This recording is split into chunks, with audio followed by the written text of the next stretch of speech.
Hey everybody, this is David, and we're at High Shelf Gaming, and we're gonna be playing some Werewolf: The Apocalypse tonight. I'm so jazzed to get to launch this game.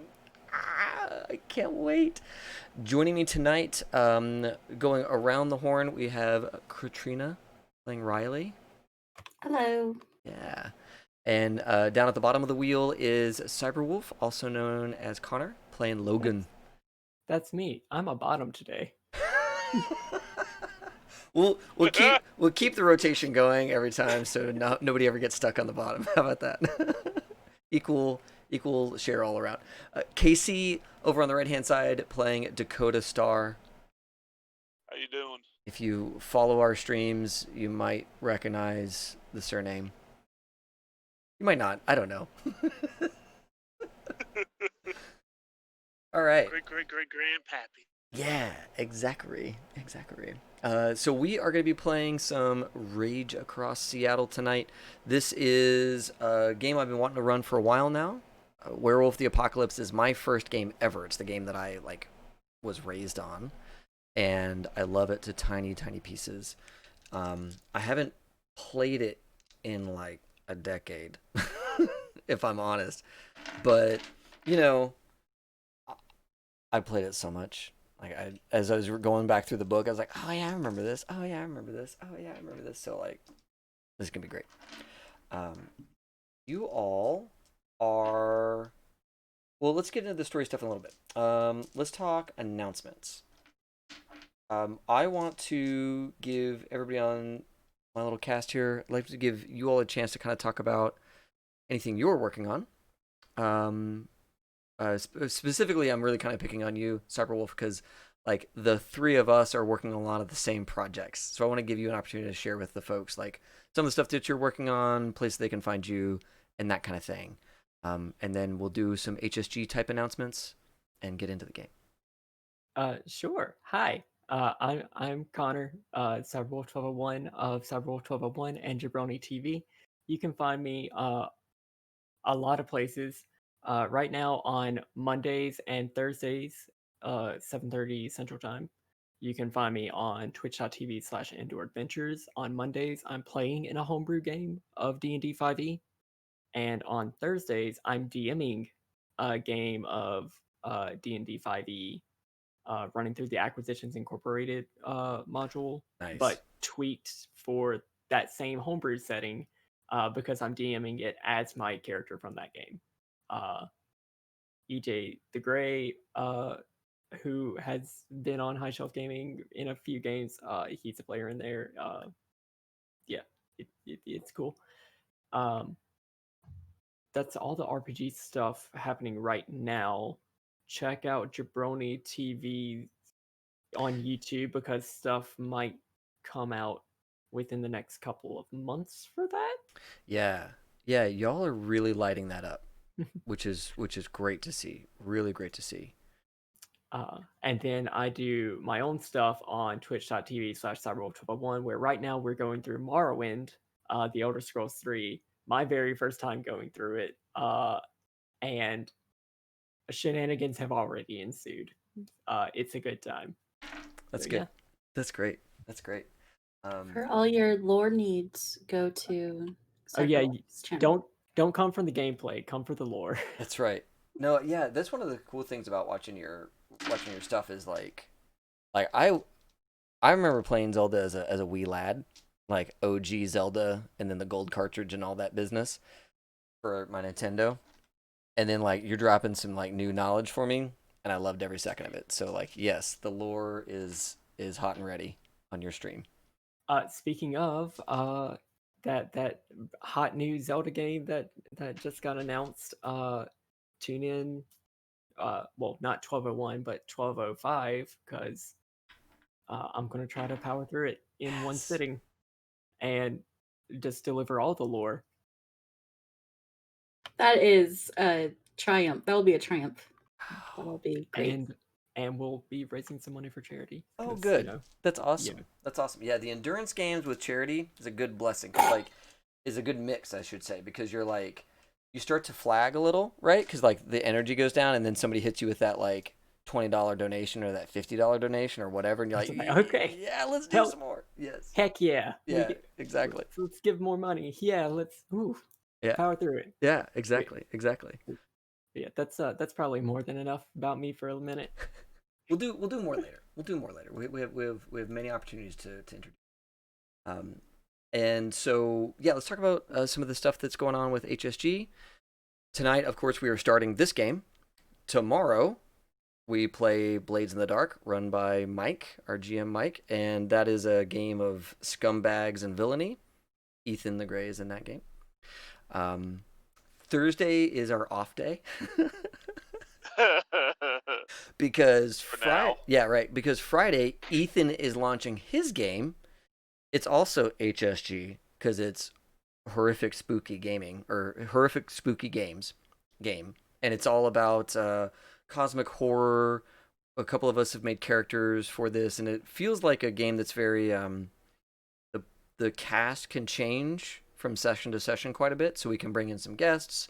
Some of us can drop out for a little while, come back in, but it'll all be, cosmic horror that actually scares the players.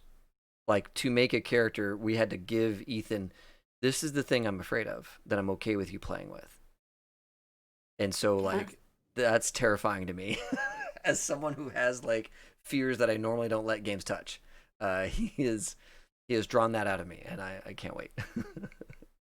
Yeah, he's putting a lot of effort into it, so I'm looking really forward to that Friday night. Yeah. And then, let's see here. Saturday, I am doing a stream with John the Wise, who he and I co-created and manage the Cyberpunk Discord. So there's like an unofficial Cyberpunk fan Discord that's pretty big, and he and I co-manage that. And so we're gonna do a little like community highlights. We're gonna like go through some of our top contributors and highlight the stuff that they're doing, and just do a cool little, I don't know, like, hey everybody, thanks for being awesome and making the Discord so great. So that'll happen Saturday night. Sunday is Cyberpunk. We're gonna be playing Cyberpunk Red. We just wrapped up chapter 2. Chapter 3 is happening. And before we actually start chapter 3, I want to go back and revisit some of the NPCs that we left behind and do like a little catch up. Hey, what are they doing? Like they do in the middle of a TV series when they do like the big wrap up, or the season is starting again. You get all those little vignettes of things that have been going on in the world. We're going to spend a couple of weeks doing that. And so this Sunday is our first one. And I think we're going to look in at Ember and Esplatoon. And so that'll be good. You're already shaking your head. No, I'm just looking forward to the tears, the drama that will be brought out with Esplatoon. I'm really, since I'm not going to be playing that night, really looking forward to it. Yeah. That'll be a good one. I hope he kills all of them. Well, this will be us seeing what they're up to. Oh, so even better. Yes. So it'll be NPCs surrounded by other NPCs. None of the player characters will be nearby.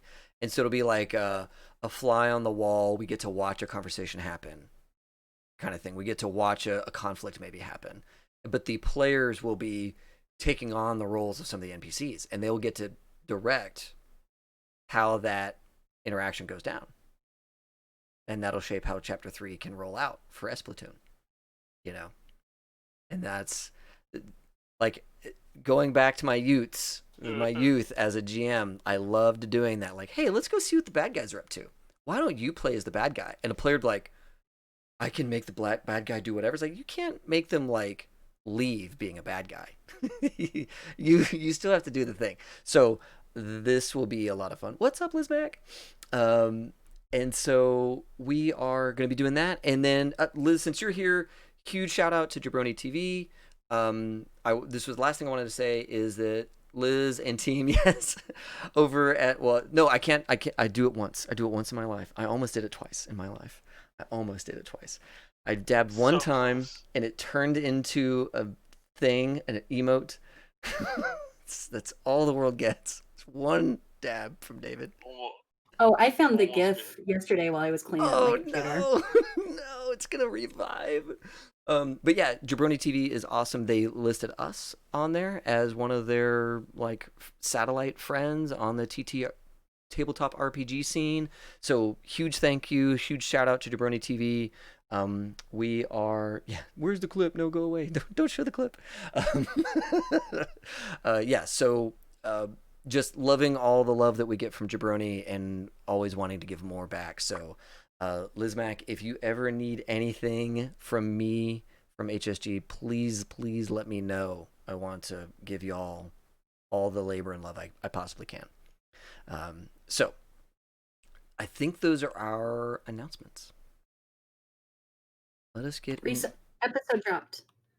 Yes. Oh my gosh. Today I finally dropped our podcast episode talking all about player character death. This thing that happens in our games and hopefully won't happen tonight is that player characters can die. How do you handle that? Right. Is that a challenge? No, I don't want you to try and die because I would love someone to take my title of the most killed character on HSG. That'd be great. you've had a few deaths. But yeah, so it's all about like how do you retire a character, how to handle it when a character not retire, but how to handle it when a character dies, because that can be really like challenging. For some games, it's like the point. In other games, it's like never gonna happen, depending on the nature of the game, right? And so we did this really nice episode. Katrina, you came on, and you, me, and Rich got to have some laughs, talk about some serious stuff, and talk about methods of handling player character death. So I'm really proud of that episode. We actually recorded that like before coronavirus happened. When was the end of chapter 2? Like March. So yeah. Yeah. That's when we recorded it. Yeah, we recorded that sucker a long time ago. And it took me this much time to edit it and make it like a thing that could exist. It will hopefully not happen again. Yeah. So we are very proud to get that out. I'm so happy. We're going to do another episode about single player games. So Rich and I are going to record that on Thursday. All about single player board games, RPGs, things you can do while you're in isolation, because that's where we're all at right now. So alone. Okay. Well, I think those are all of my things. Anything else from you guys? Okay. Well, let's get into the thing. Werewolf the Apocalypse is a game of kind of near future horror. And I say near future, I always like to put Werewolf like 5 years in the future. It's far enough out that we can like swap out the president. We can swap out a couple of things. Some buildings can be bulldozed and rebuilt, right? So like cities can change a little bit in 5 years. Miami can like completely change because Miami changes like every 2 years from what I understand. But either way, we can kind of look at this as a game that happens roughly in 2025. The history that we all know basically happened. There's going to be some changes because the World of Darkness is always like reality, just shittier. Like everything's worse. Corruption in politics is more in the open. Corporate bullying of employees and of like consumers is just more rampant. Pollution is worse. Crime is worse. Everything that's bad is just another like rung or two higher. Everything that's good, like the community garden, it's there, but it's like the veggies that come out of it are all like not quite as great, right? Just everything's a little worse in the World of Darkness. And then there are places where it's like a lot worse. Like the Amazon, y'all, it is a lot worse. Like the Amazon is on fire now. It's been on fire in the World of Darkness for decades. Like that's their thing in the World of Darkness. Like it's just terrible down there. That's not where we're based. We're going to be based in Seattle, lovely Seattle with the pinewood forests and all that good stuff. No forest fires yet, right? So that face. That's right. So kind of be prepared for the world being tough, and there's going to be some horror in this as well, because like inside all of your characters as werewolves is this like rage machine that desperately wants to like harm things that are bad, and it's up to you to decide when that comes out. But that is always on the table. Whenever we look at, your characters walking around day to day, you're like normal people, but like the instant you need to change the paradigm, you can just be another form. You can be Lupus as a wolf running through the woods or through the streets, doing investigations with heightened senses and stealth and all that kind of stuff, or Warform, the big Krenos, big 7-foot, 8-foot tall war machine that destroys anything it wants to destroy, kind of thing. Werewolf, in the World of Darkness, your characters start off day one. You're way more powerful than all the other day one creatures, because you get this war form, the Krenos form. But you all live hard lives, or historically they had lived hard lives, and generally did not make it to the ripe old ages of like 100 or more, because they're always in combat or some kind of conflict.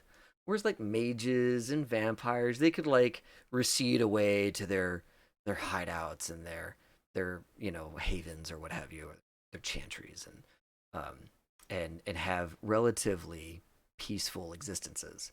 Werewolves just never had that shake.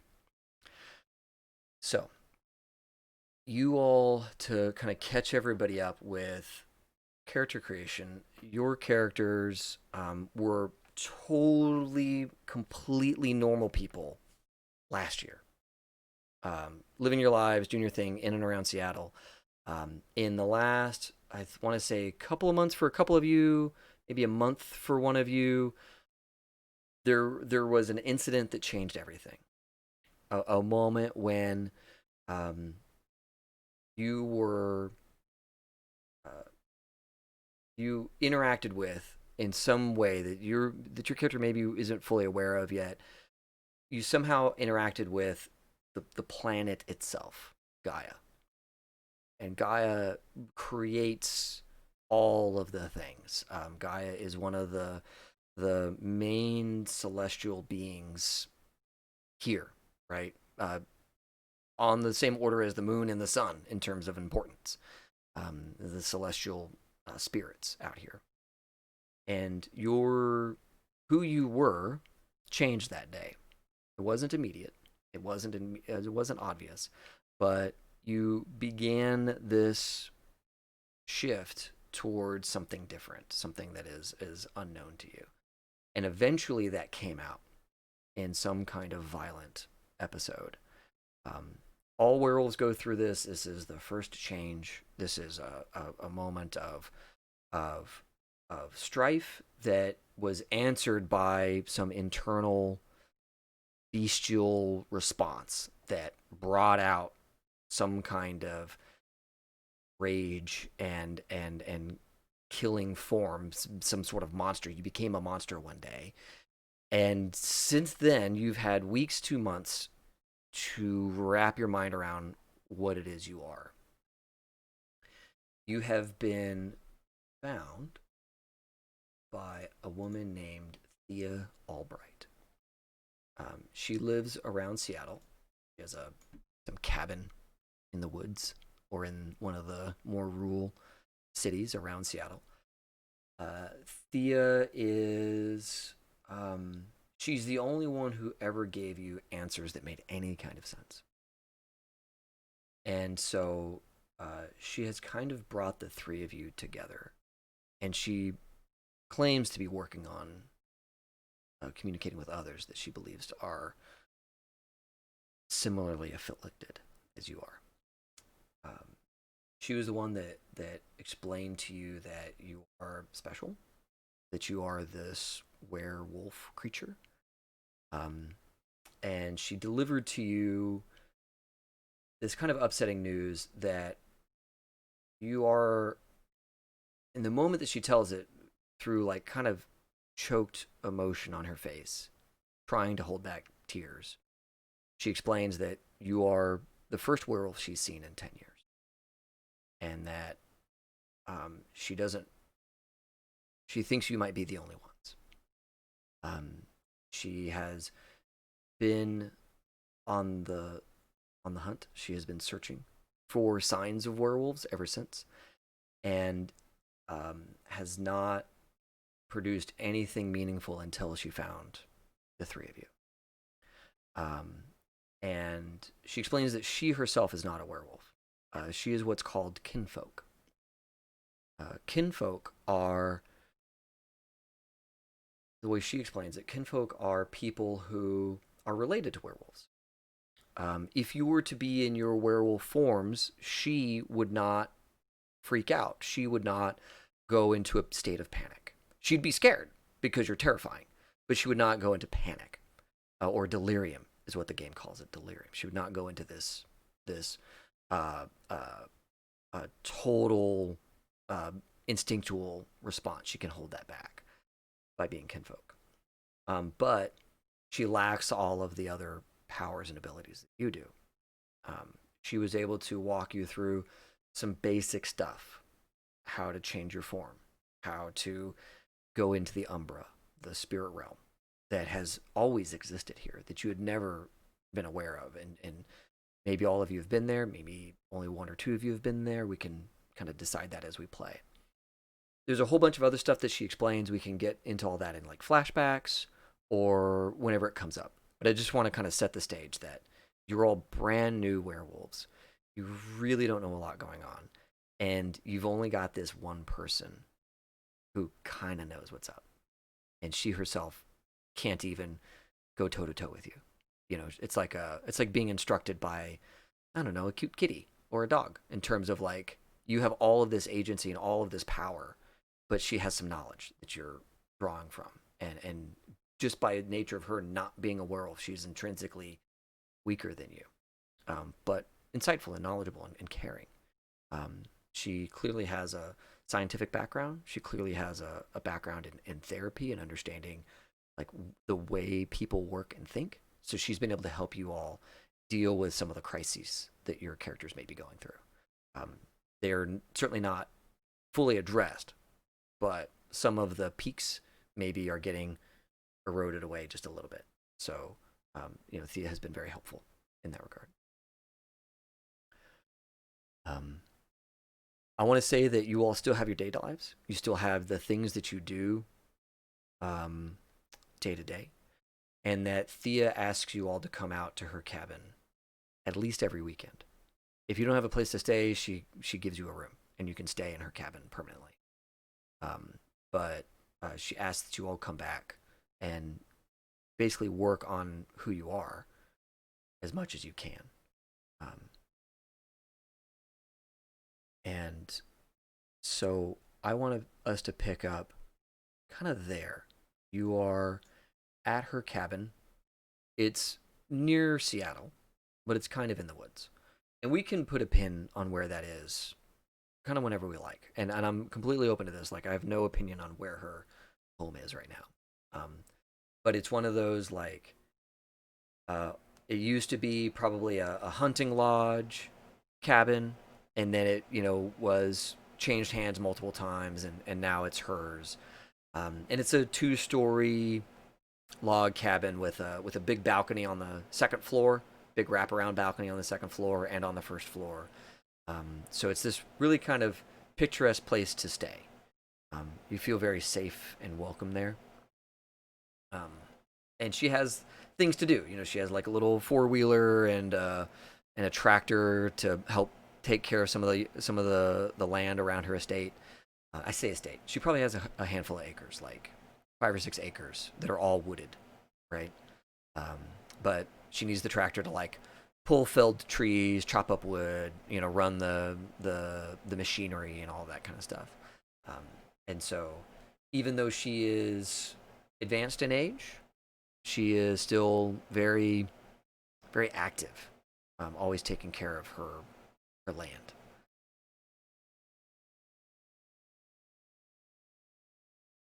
Okay. I want us to start off Friday night.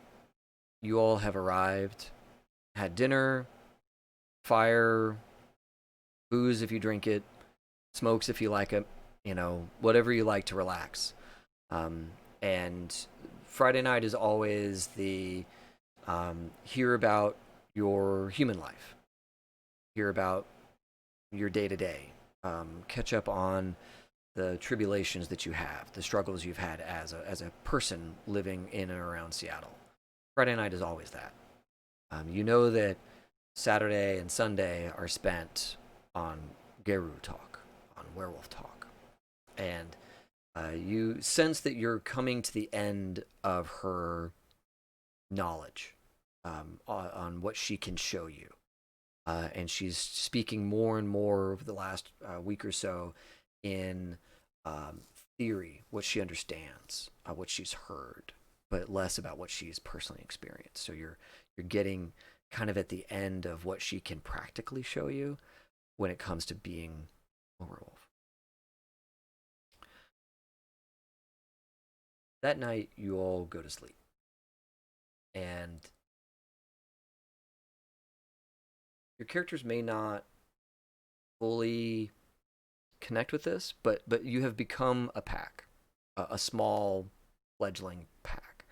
And what that means is that you all know one another. You have had some kind of strife with one another. Faced a challenge together or two, and have at least a modicum of a bond where when you are like at home looking at the news, you think of one another and share funny articles to each other, that kind of thing. You have some kind of like thinking about one another whenever you're apart. It's just there in the background at this point after these many weeks with Thea.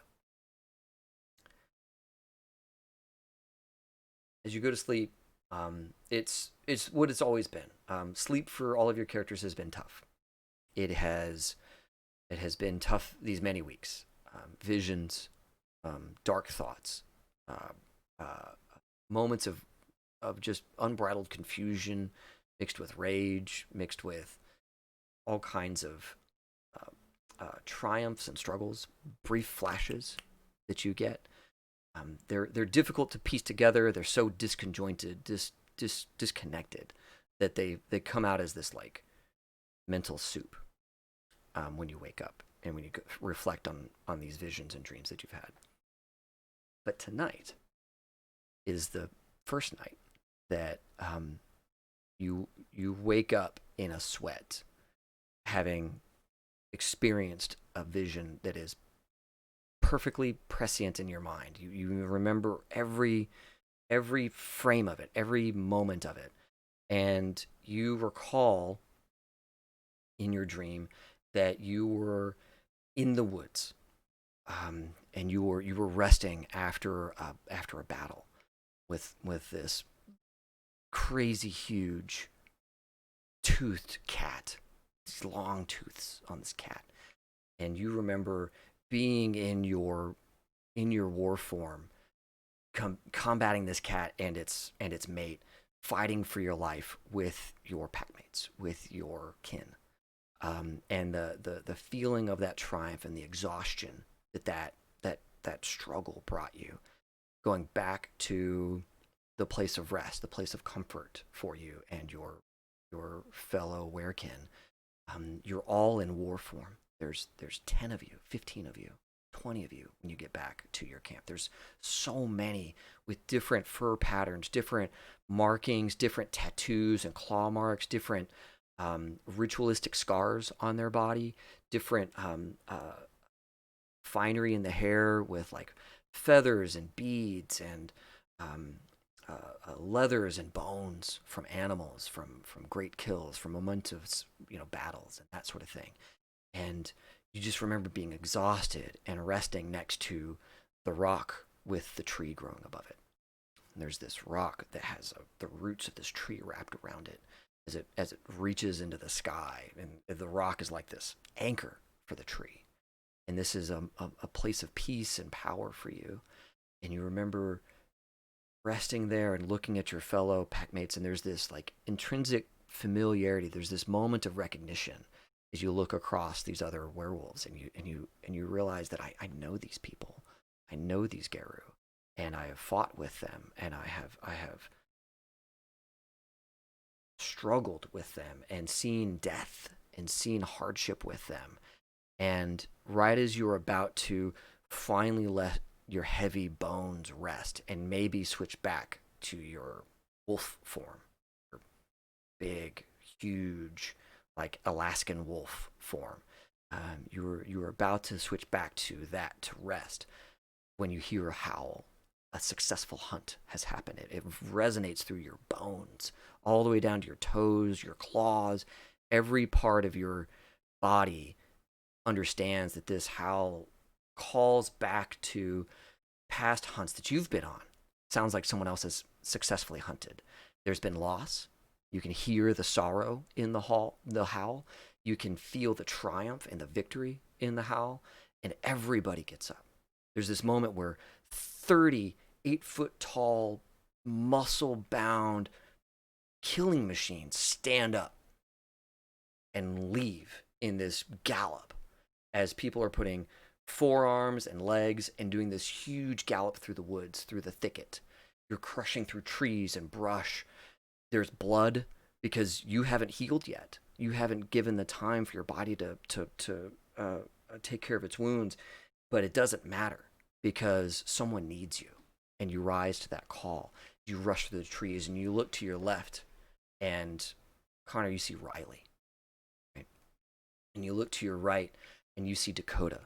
And Dakota, you're running through the trees in your war form, and you see Riley. And you see Logan in their war forms with their gray and white fur, with their black fur, whatever the fur patterns that you have decided for your characters. You see that as you rush through these trees, and nothing can stop you at this point. There are so many of you, so much power with this group as you roll through this woods and you come across the coast. And you see you have packmates that are down there coming up out of the water, these experienced divers that have gone deep to find great fish and have brought one of them to the surface. And they're wounded and they're struggling, but they've won. And you go down to join them and help them bring the haul onto the surface. This will feed all of you for days. But there's been loss. There's 2 that are back down into their wolf form, and they've passed. And there's this like great sadness that comes over you, and this great anger that they were unable to be completely victorious over this food, over this fish. But you see it, and it's this incredible beast that they've brought down with these spines coming off of its body, these huge teeth, and you can see where they have clawed at it. They have wrestled it. They have without oxygen available to them, swam deep down to catch this thing and kill it and bring it back so that the whole family may eat. And you can see that it's a good victory, but a costly one still. This is a time where there were no humans. This is a time where there was just you, just warriors of the earth, keeping the darkest creatures at bay, of plenty for your kind. And there's this moment where you're surrounded with one another. You're still bleeding from your wounds fighting the saber-tooths, and you see the fish eye look at you. And in that moment, you wake up. You're covered in sweat. You're alone. It's dark. You feel small and weak compared to what you just were. And you hear the crickets outside, the owl in the tree. And it's peaceful, but lonely.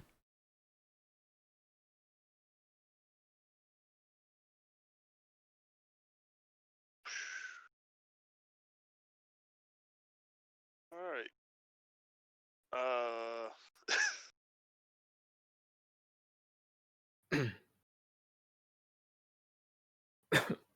You hear the fire in the living room is on. You can hear it crackling. Thea must be up. Probably having a coffee or a champagne or something. Wine.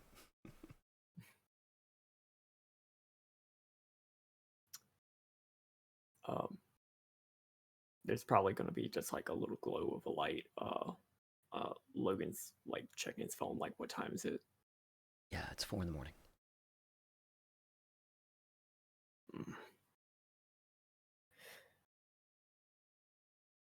He gets up, just to like go step outside. The house creaks as you move down the hall to the door that lets you out onto the upstairs patio. Get outside. The moon is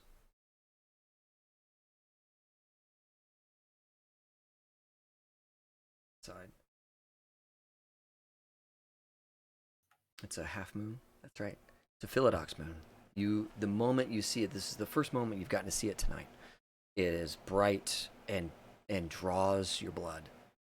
You feel it giving you life, giving you energy, and you feel an intrinsic link with the moon, especially the half moon phase, the Philodox phase, which is yours, and you feel it giving you that energy and comfort. He's gonna like look back inside, like, is anybody else moving?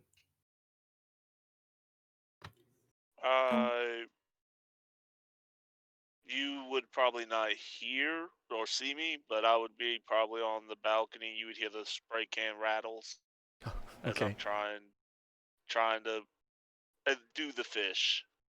That would be my thing, is to concentrate on trying to get the idea of the fish So you on canvas. Yeah, so you look over and Dakota is there. You don't remember Dakota getting up. You don't remember hearing Dakota there moving around, but gently spraying that can and unmistakably you can see the body of that fish on the canvas he's working and the spines coming off of it, those like really wretched looking spines coming off of its back. You too, huh? Yeah. Heavy stuff. Yeah. So I've woken up, calmed down a bit, wrapped a blanket around myself, just over my shoulders, and walked outside after hearing the creaks from Logan going out there. You see Dakota kind of quietly. Is the sense I get. Like, I don't get to imagine that like Logan's like with the rattle. He's like quietly trying to get this image out. yeah. And you see that. Yeah. You see that same fish, and he's probably working on the eye at this point. You guys as well? Yeah. Yeah. It was like ancient.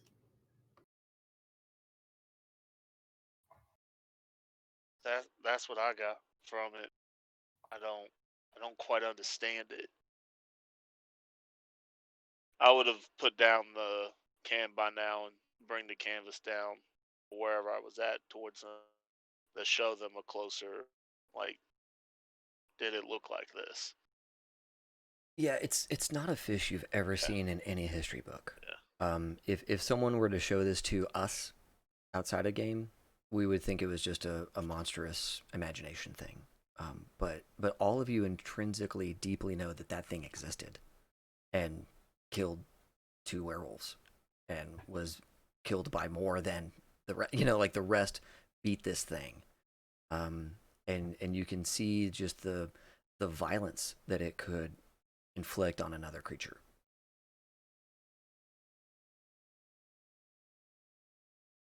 I want to take it to Thea. Oh, Yeah, just whenever you show it to us and ask, like, is this it? Logan's just gonna, like, not say anything for just a little bit. Just like a deep breath. Yeah. Yep, that's it. But it can't be it though, right? Because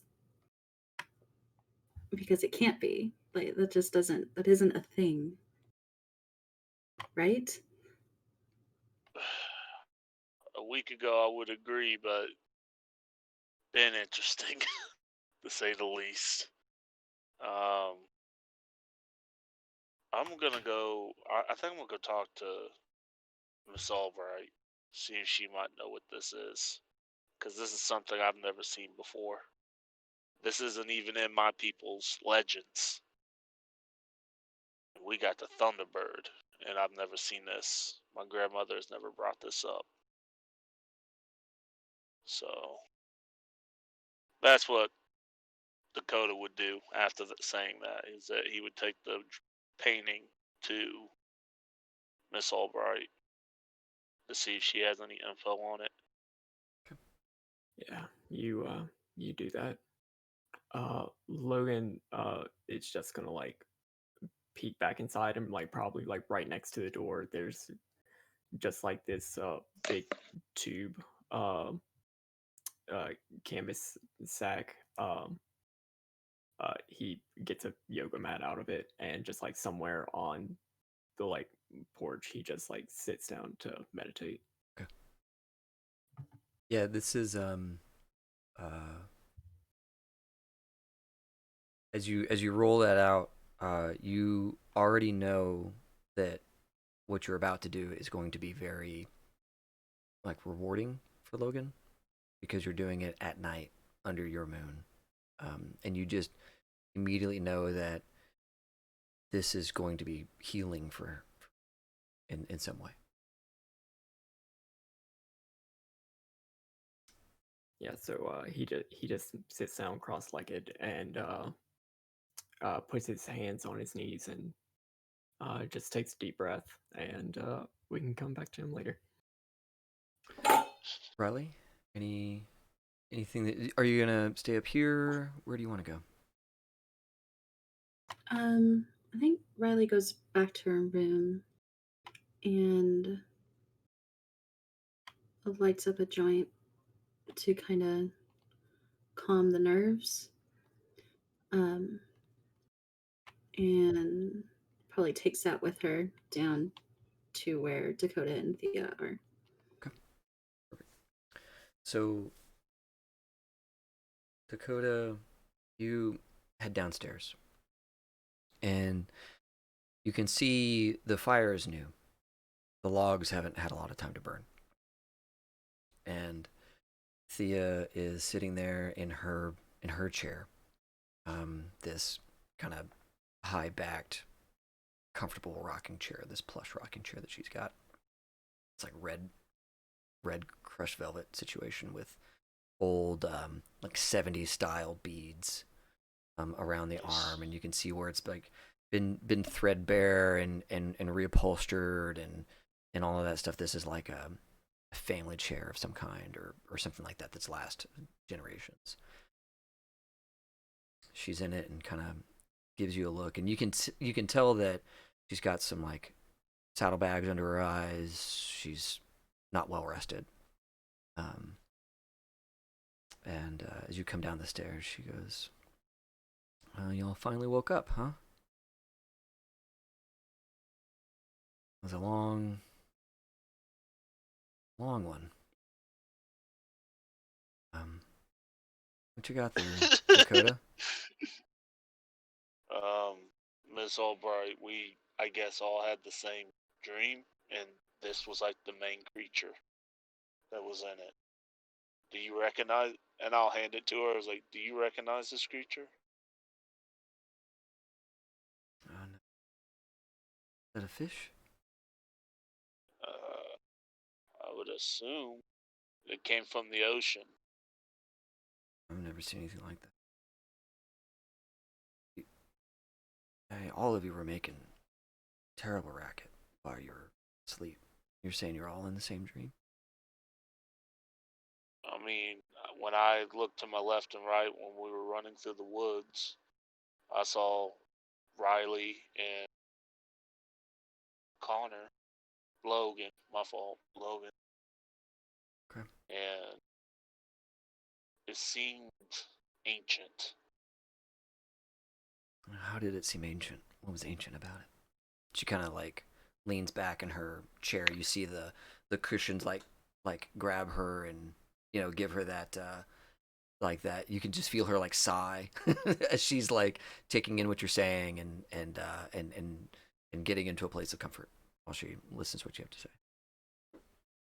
So Dakota will start pacing back and forth in front of the fire and be like, so it felt like there were just us or whatever we are now, werewolves, Garou, whatever you call us, and there wasn't, well, humans, I think. At least that's what I feel. And, like,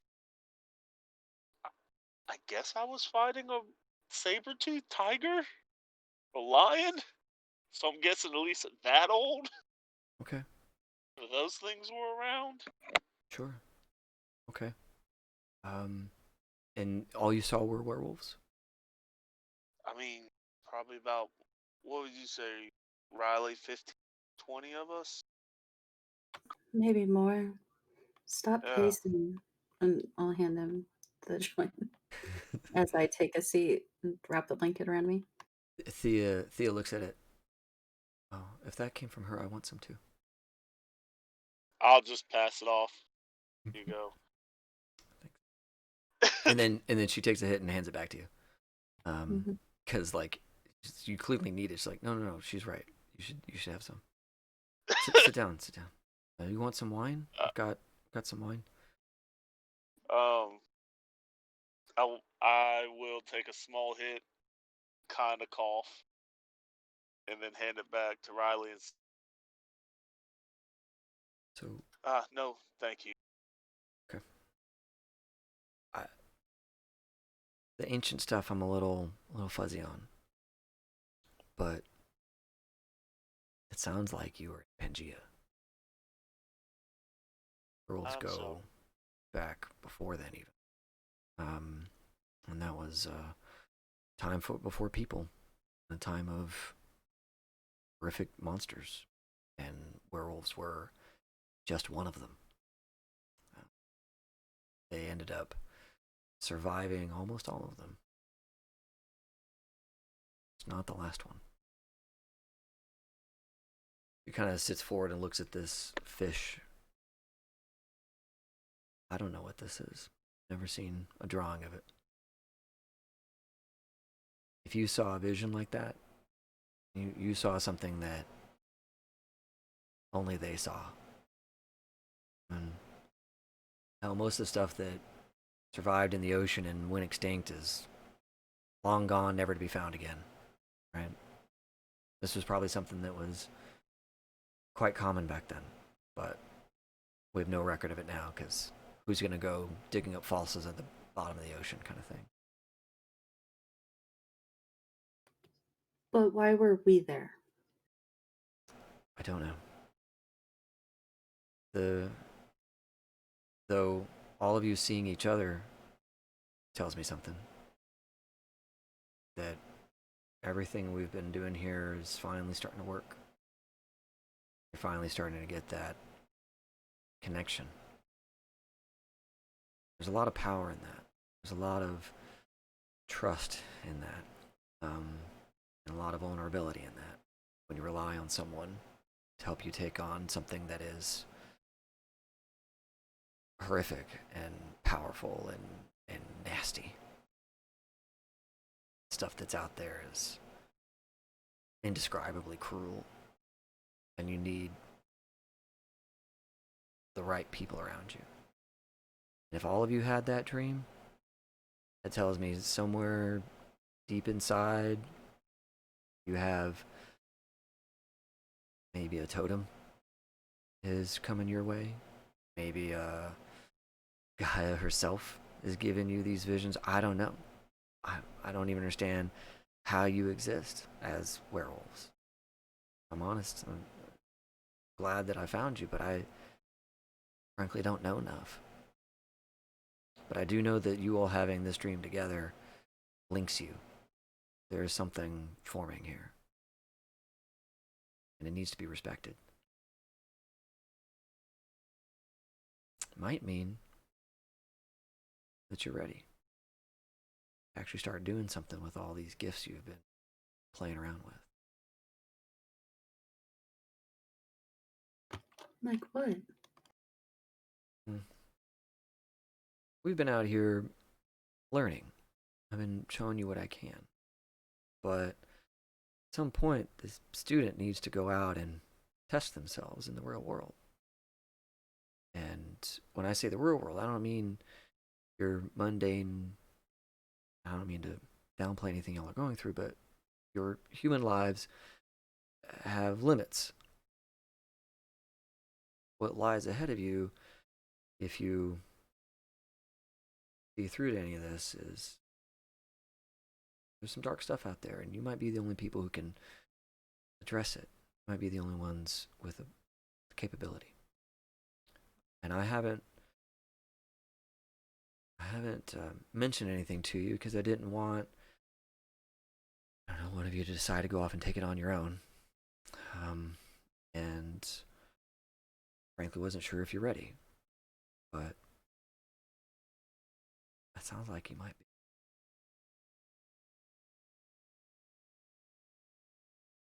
You can see like she is tired and that she's like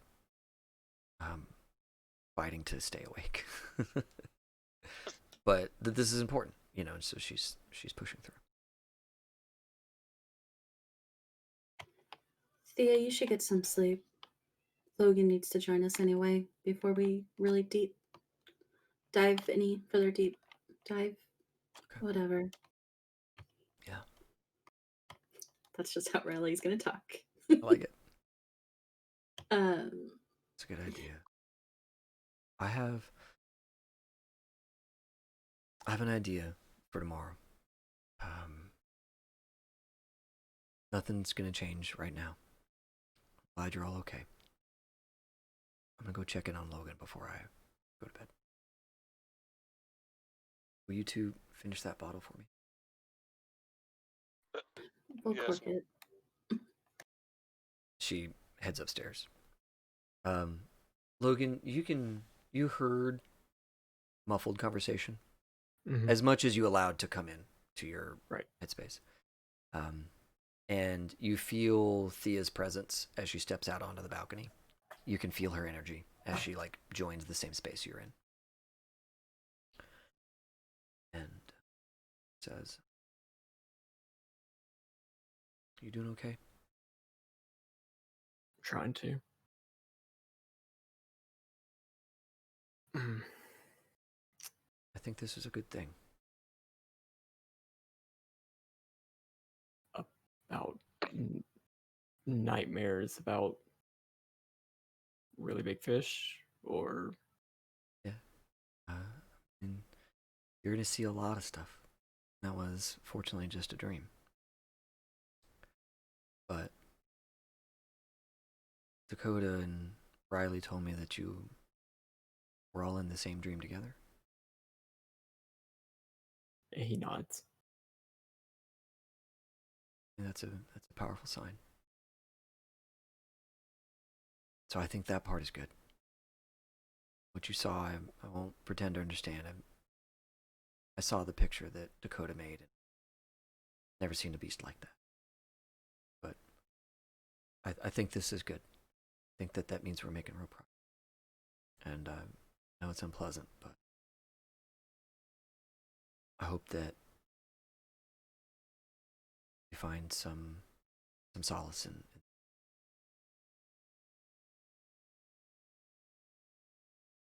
He takes a deep breath. Okay. And nods. Like tries to smile. Sure. You feel her like thin fingers on your shoulder. She Please just don't touch me. gives you a little and says, Please don't touch me. "Good night, Logan." Good night. And she departs.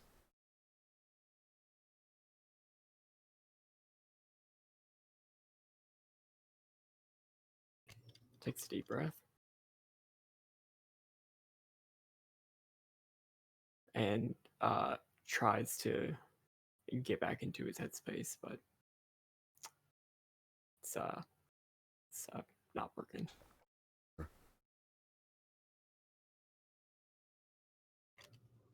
Reverently, gonna put out the joint, tuck it behind my ear. I'm gonna cook some breakfast. Bacon or sausage to Dakota. Bacon sounds. And I will go make breakfast.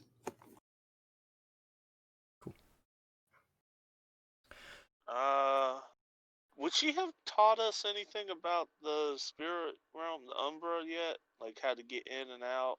Yeah. She has told you what she knows. And that is you need to find a reflection of yourself. A mirror, a tide pool, something where you can stare into your eyes, into your reflection, and imagine pulling yourself through to the other side of that reflection. It's difficult. It's difficult to do, but she has given you that instruction, and I would say that anybody who wants to have made it into the Umbra so far certainly could have done so. But she's cautioned you that she can't go there with you, and so don't wander when you go to the Umbra when you're alone. Glance around, come right back, kind of thing, because she can't protect you. There's a part of me that wants to maybe ask a spirit if it knows what that thing is or where it might be located. But now I'm scared to go by myself.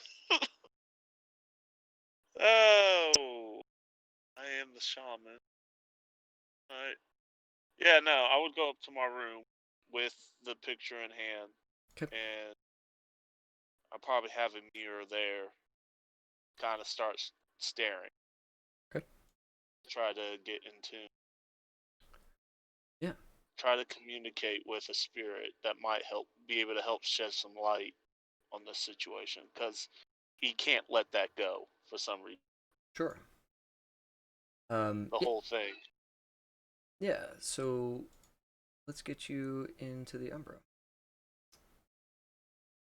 You need to roll on your character sheet. You need to roll your gnosis, or that one of those 3 stats for being a werewolf, and the difficulty is going to be 7 out in this wooded cabin.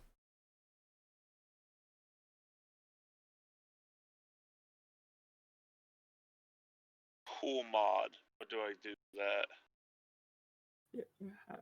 How is this roll made? Yeah. Please help. Yeah, sure, fair enough. So let's look at under the attributes and abilities, there are dice pools. So you can make a new dice pool for call it whatever you like, going into the Umbra, running the gauntlet, that sort of thing. Right, you said gnosis. Yes, that's one of the. That would be. It's listed under advantages on the sheet. Yeah. Like it's on that tab at the bottom. Mm-hmm. I know I have one. Oh, you know what? I think you just click on the box. Yeah, and then it says input value pool mod. So is there any mods? Oh yeah, no mods. Yeah. Difficulty, you said 7? 7. Okay. Hey! Oh. Hey. All right. Cool. So you begin the process with a 1 success. You begin the process of forcing your way through the gauntlet. And the gauntlet is this thick membrane that separates the physical world from the spiritual. And you are making progress, but it's like it's like moving through it's like moving through thick bramble. You know, it takes time, it's slow, it's painful, it's uncomfortable. And when you get through on the other side after many minutes, um, I want to say that with one success, it takes you like 10 minutes or something like that to get through. But Okay. either way, once you get through that barrier, you are in the spirit realm. You're in what's called the penumbra. Oh, we lost Casey. We'll get Casey Welcome back in a second. Yeah. So all of our Tuesday night viewers, welcome to When We Lose Casey. We hear it in our headphones, Yes. and it just flickers on and off our screen. So Yeah. welcome, Connor. You have been I do brought in for a apologize. sphere. I've been initiated. Yep. Welcome. Yep. No worries. No worries. No worries. I'm really annoyed by that. You're Why? okay. It really tells us who disconnected real quick. All right. Oh, so it's 5 minutes. It takes you about 5 minutes to fight your way through the gauntlet. And you arrive on the other side in a place that looks very familiar to where you left. You're in a cabin. It's older. Sorry, it's younger. You're in this cabin. It's younger. It has markings. The room that you're in is clearly some child's room. You can see old raggedy dolls and like a little mirror and paint set on the wall, and you feel just this sense of comfort in here, of safety in this room, and the like hidey holes where a child would go to hide, those are larger, right? Like the space under the bed is large enough you could crawl under it as an adult person, right? The crawl space between the dresser and the wall is wide enough for you to get in there, and those are all like things that you see through this room as it contorts and stretches in the way that a child would see it. A child who lives in this room and uses it as a place of safety.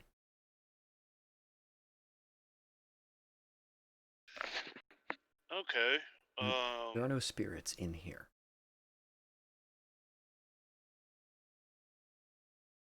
I will wonder,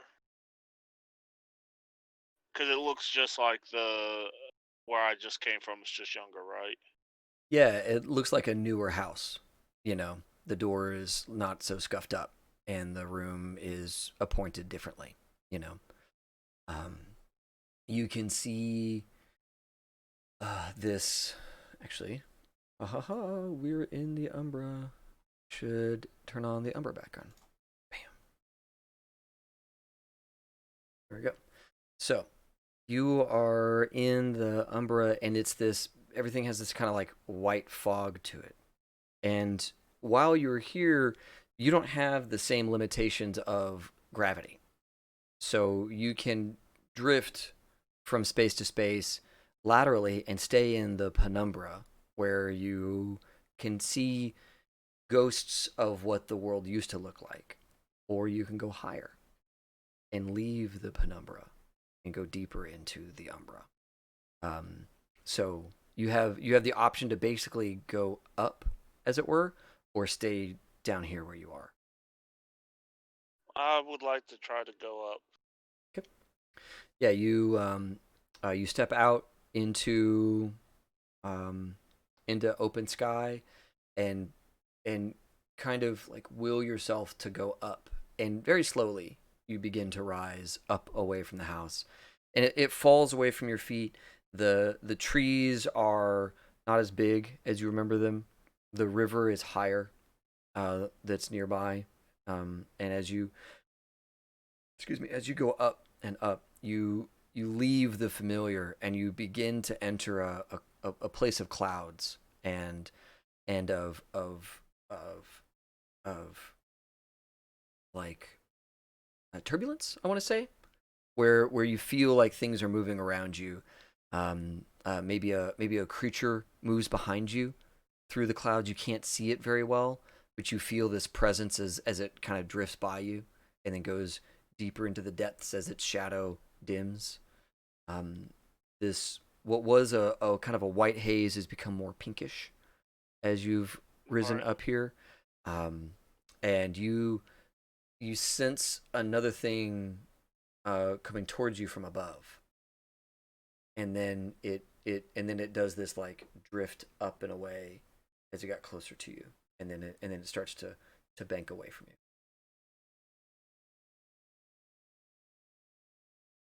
I would call out to what that was. Like, wait.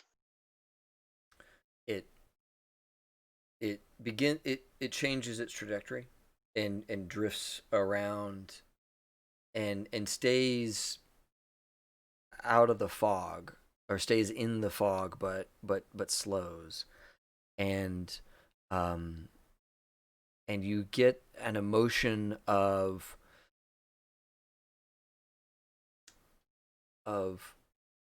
curiosity mixed with annoyance. I get that from it, or is that me? It emanates that to you, and it like smacks you in the body.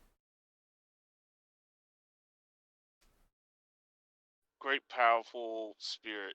I know that I trespass, but I have questions. I'm hoping that maybe you can answer. It emerges from the fog. You see this face of like a caribou, with the snout and everything, but the horns wrap up into this like intricate, interwoven lattice, almost like roots that come back and over what would be its body. It's just a head and these horns, but it moves as if there is a body attached to that thing, and it looks at you.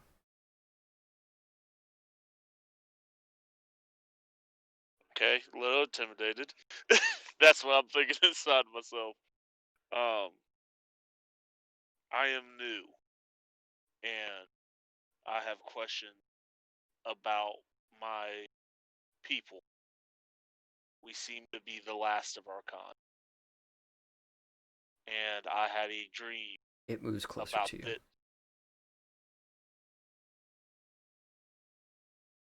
I steal myself and I show it picture. Picture's not with Do you. you know?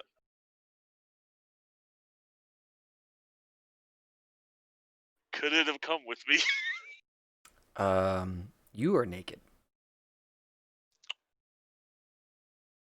Right. Spirit realm. Okay. It is as blurry as we need it to be, but Yeah. you have brought Like, nothing with you. You have brought nothing with you, is what I should say. Not that you are like in Okay. the buff, but there is nothing with you. I will explain my dream like I explained it. As you talk, it stays closer to you, and it regards you.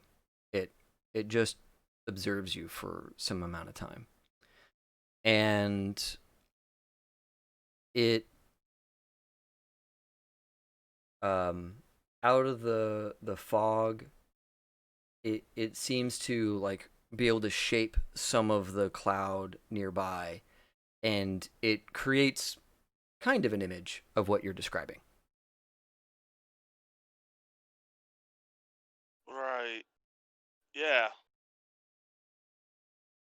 I guess what I'm looking for is, what does this mean? And is this creature still around? Could we find it again? It to that. Tell you what, give me another gnosis roll. Gnosis is your kind of negotiation skill with spirits, and this is that's good. This is how we kind of determine your interaction with spirits. Difficulty value. Let's go with 6. You haven't shown this thing any badness. Okay. Oh, nice. Oh man, 3 successes. That's great. Yeah! That's great. Okay, cool. So yeah, it would. How would it communicate this to you? It hits you with an emotion of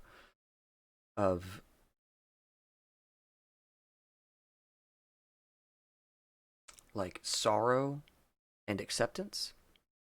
And then you see it like turn its face to start to lead away, and it begins to drift away from you, and it stops and looks back to see what you do. It's like right at the edge of your vision before it goes back into the mists. Damn, me being a shaman. I'm going to follow it. Sweet. Sweet. And we lost Casey game 1. Game 1. My curiosity got me. I'm so proud of you. Yes. So, you drift further and further away. You get this sense as you follow this creature that other spirits are not, they're not getting near you anymore. They're not investigating you, kind of thing. As you get further and further away, you kind of lose track of how long you've been on the drift with this thing. And in the Umbra, there's really not a lot of landmarks when you first get here for you to get a sense of where you are. So you've been kind of going through this pink drifty cloud thing for a bit. And then it stops and it goes, and ahead of you, you see the pink fade as a huge wave of clarity just emanates from the face of this creature, of this spirit, and you see a vast ocean. And that fish that you saw erupts from the ocean, and its eye flicks right to you and tracks you as it's going through the air, and it falls. And it's this gigantic scaled, horned, fish-scaled creature thing with a huge maw, and it eyes you the entire time it's in the air, and then splashes with a tiny splash as it falls deeper into its realm.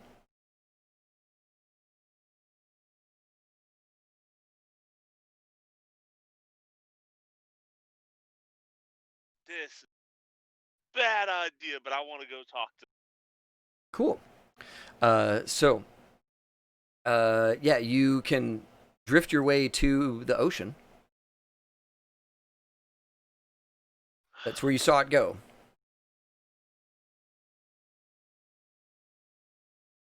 Yeah.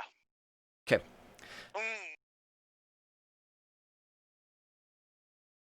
Yeah, let's go. This is my last time. And then if it goes sideways, I'm out. Okay. So you begin to make your way towards the ocean. The face doesn't move.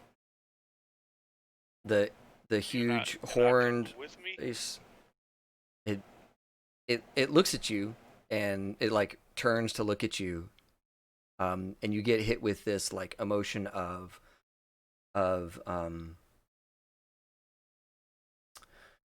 like anticipation. Oh, you want to see how? Okay. Well, hope you enjoy the show. And I start drifting towards the ocean. Cool. You start heading down towards the ocean, and this face is kind of watching you, and the mists are starting to encroach back in, and as they reach you in the ocean and start to close everything up again, you get one more emotion hitting you from the back of curiosity, as the ocean starts to fade from your vision.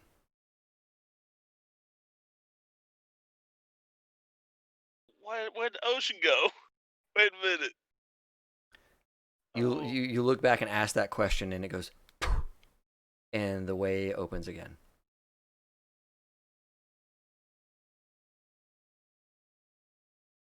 I'm about to get.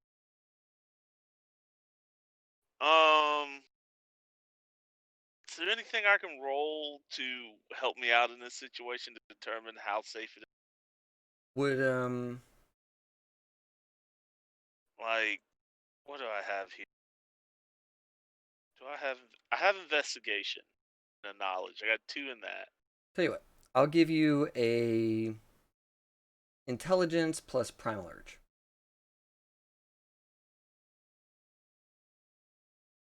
Because investigation's not going to help you here. That ain't nothing to look at. This is all spirit stuff. Okay, so intelligence 3 die plus what? Primal urge, which is 1. 1, 4.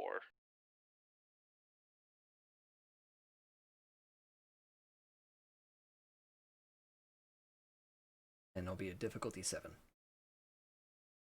Hey.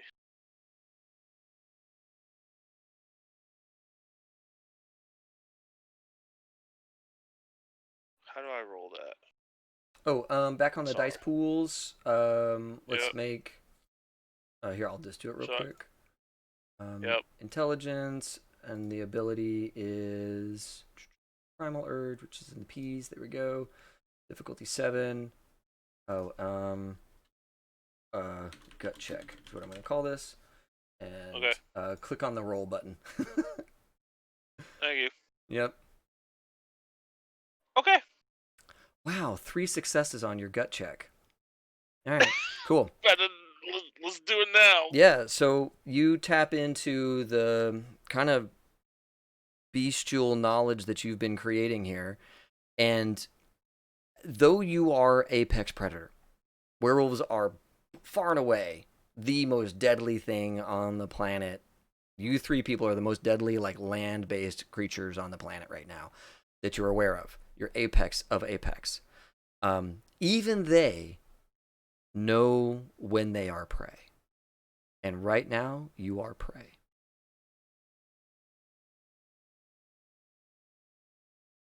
We're gonna go back. Okay. Yeah. No.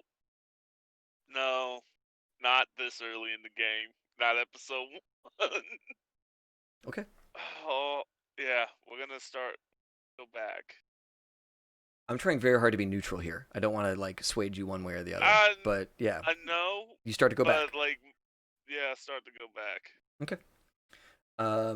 Cool. The head spirit thing fades into the mists and leaves you alone. Nah, I need help. Get him back. It doesn't help you with that one. F. So, I'm Logan lost in the and Umbra. Riley, you are in the cabin. It is a quiet, peaceful night. What do y'all want to be doing?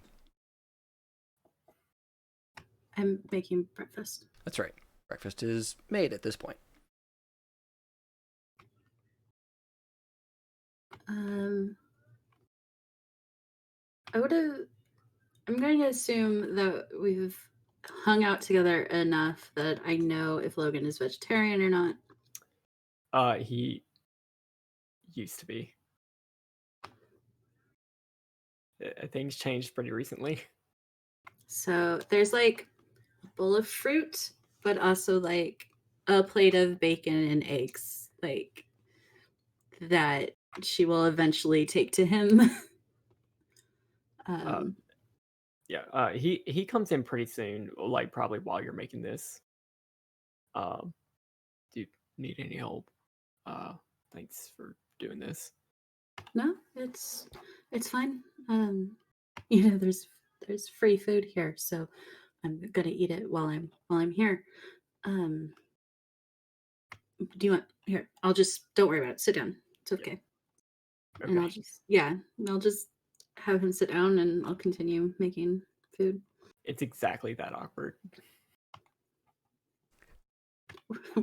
But I would say we're getting better, which is great. It's been better. It's definitely gotten better than the first time.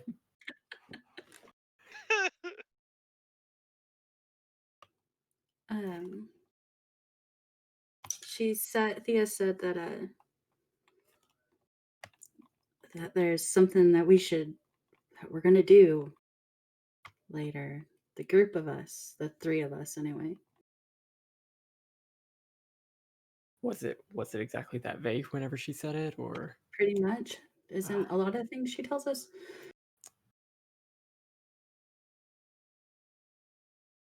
I guess it makes sense. Which part? That everything is vague, just Okay. blanket statements. I mean, that's pretty much my entire profession. What is it that you do again? I'm a yoga instructor. That's cool. I'm sure it helps keep you centered and stuff. Before, yeah. Bacon. He looks like he's hesitating, but then he's just like, yeah. Yeah. And that awkwardly continues about like that, I think. Okay, cool. So, Dakota.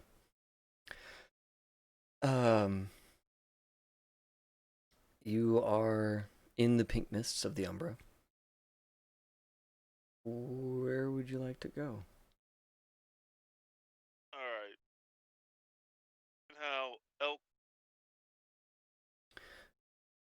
So, I don't know. He might. And so I you don't know if. finding your way through the Umbra is difficult. Right. It is one of those things you would want to do perception plus primal urge to find your way back. That's going to be a difficulty 7 from how far you've traveled. You could change that by going down back to the penumbra, and you could kind of sort of follow landmarks that maybe you recognize, but at the very least you'd be closer to the real world. And if you had to pop out someplace, you could.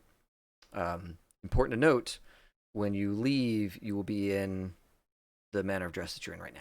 So you want to make sure you're in a private space when you do that. Gotcha.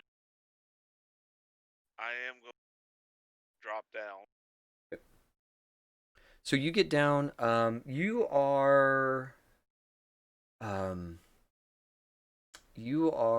like in the middle of Seattle. And there are all manner of huge towers of like spider webs. And on these buildings are these massive, massive spiders that are just hanging on there. Where a building is, imagine that just being a tower of web, and the biggest ones have spiders like hanging off of them. And you can see as like spirits are, you're kind of coming down through the mists, and you can see this below you.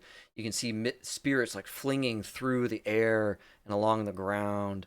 You can see this huge hustle and bustle of spiritual activity down here in the heart of the city.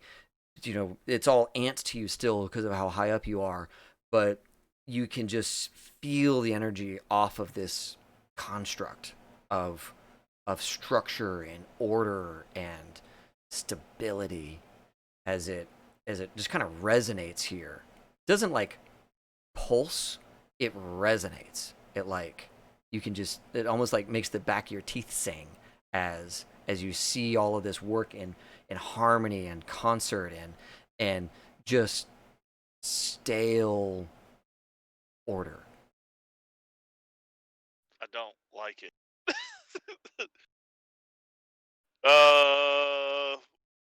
All right. Does this help me at all? Try to track where I need to go, like drop me. Because Okay. if it doesn't drop me, I was like, I'm about to go back up in the clouds. Back up into the clouds. Yeah, sure. So give me your primal urge plus perception, difficulty 6. Now that you've got a rough landmark to Cool. base things off of. Nice. It's about time for me to have a good failure. All right, cool. Yeah, a couple of ones. Good stuff. So you begin walking, and you where to put you? You Fine, Mesa. you begin walking. Because you have this giant scar of a city cutting through your place of comfort when you were in the Umbra playing around briefly in the past. You have this huge scar of a city here. You glance out and you see refuge. You see this this lack of spider and order and webbing, and you run towards that as fast as you can to escape this very deeply unsettling image behind you. And when you get to those peaceful waters, or rather across those waters and into some what you imagine would be woods, you realize you have no idea where you are. You're out of the city for sure, but you ain't in the woods you left. You're in some other part of the thicket out here.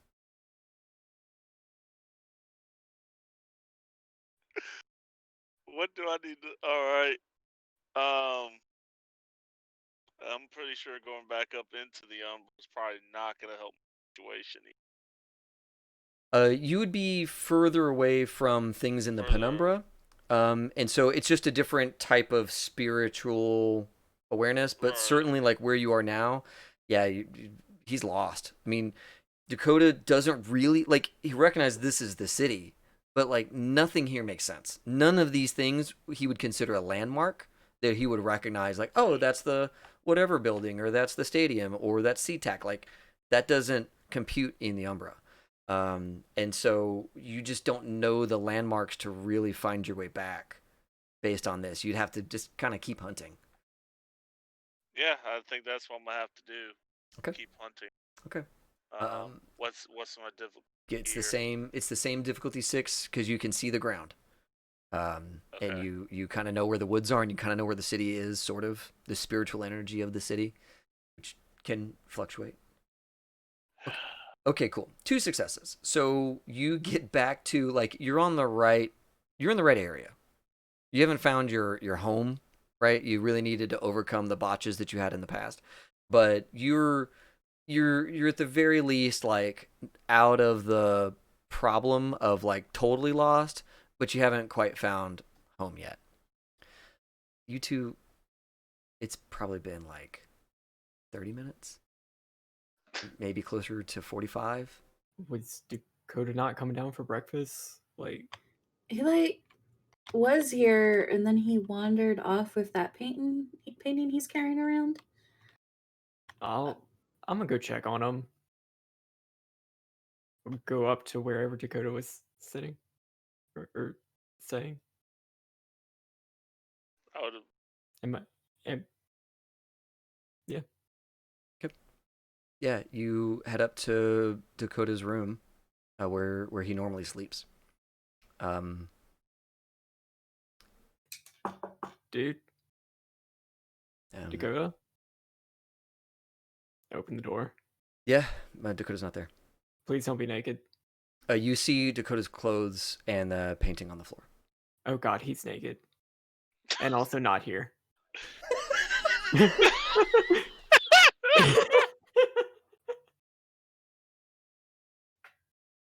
Which one are you more concerned with? The fact that he's not here. Okay. What do you wait, what is he out on the balcony? No. At this point, I'm just like going around the room, like looking in the closet underneath the bed, out the Sure. window. No, Yeah. I'm not seeing him. Yeah, under the bed you can see like a little like message written on the wall under the bed. And it's a Sally 79.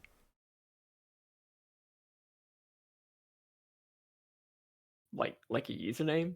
Like Sally and then dash 79. Like Sally was here in 79.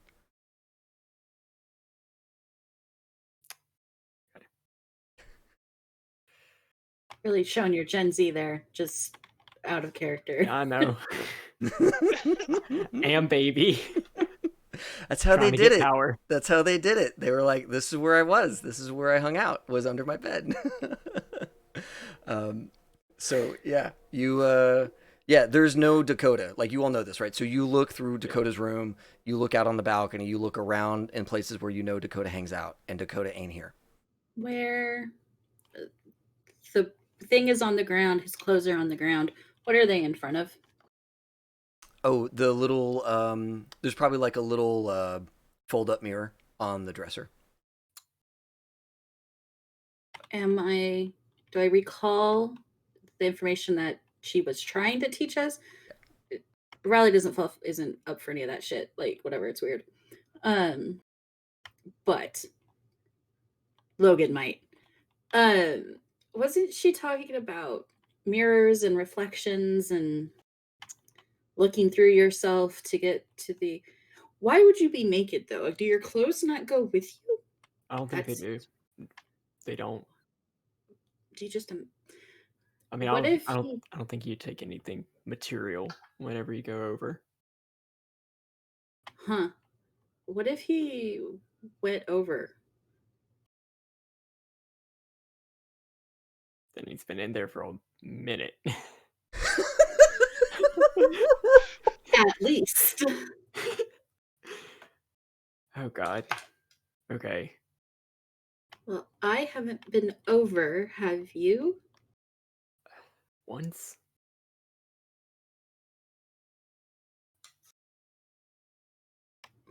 Okay.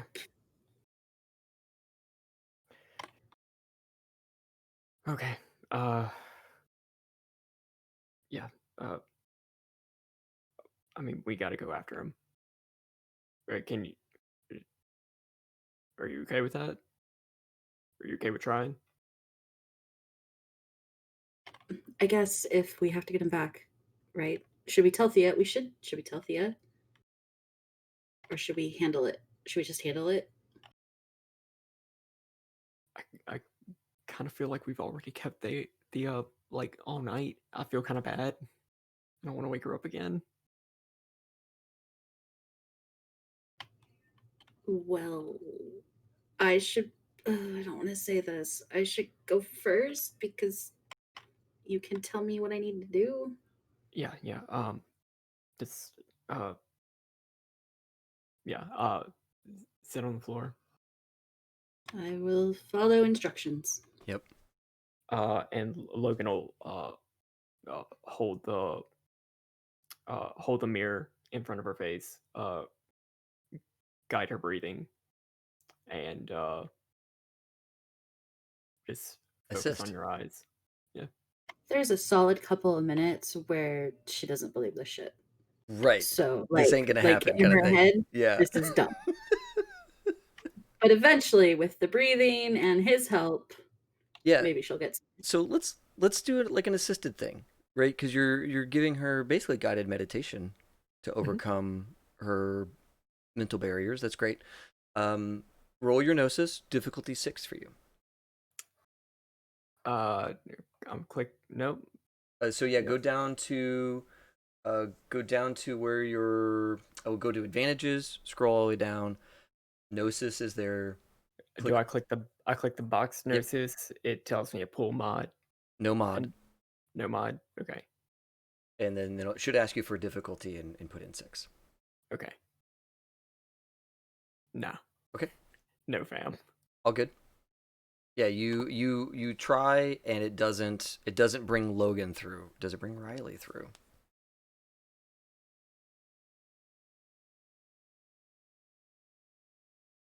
Hit the buttons. Yeah. Yeah. So Logan, you watch as Riley drifts through slowly into the Umbra. And again, it's this you're kind of fighting your way through this thick membrane between the two realms, and it's uncomfortable. You don't like get damaged, but like it's because you're awesome. You know that something that is not as awesome as you all would get messed up going through this thing, right? Probably like why Thea, even though she was around werewolves, never went into the Umbra because she might not have survived it, getting through this gauntlet, through this membrane. And you pop out on the other side. It is enough time for Logan for you to try as well. Logan, I want to lower your stuff to a difficulty 5, because you have been working at this for a while, and you have been meditating kind of all night. Like it's your moon too. Like I feel like you got some stuff coming through for you. Oh my god! No. So, despite being the guy who could do this, it's just not coming together for Logan. By the time her 5 minutes are up, so Riley, you enter the Umbra. It's kind of as I described it before. It's this like amalgamation of the room. It's slightly different size. It's actually a little bit bigger here in the Umbra, and as before, you see the little like places where a child would go to hide. Those are like the bed is like oddly tall enough for you to get under. The the dresser is in a different spot, but where it's at is like oddly like cartoonishly far away from the wall, but comfortable enough for you to get in there and hide back there. And it still has that same like emotion imprint of this is a safe space. And there is no Dakota. Or Logan. Um, Right. um, Dakota? Hey, Dakota.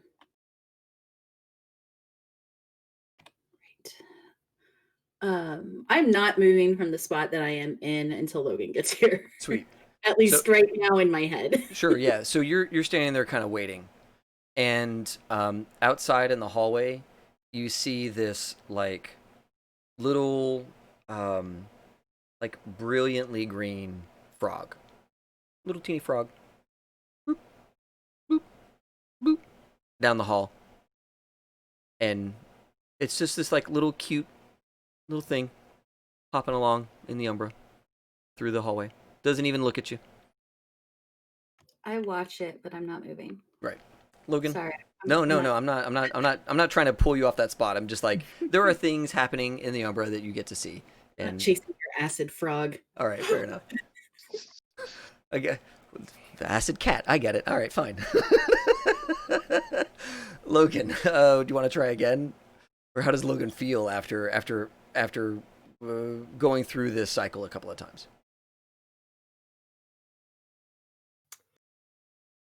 He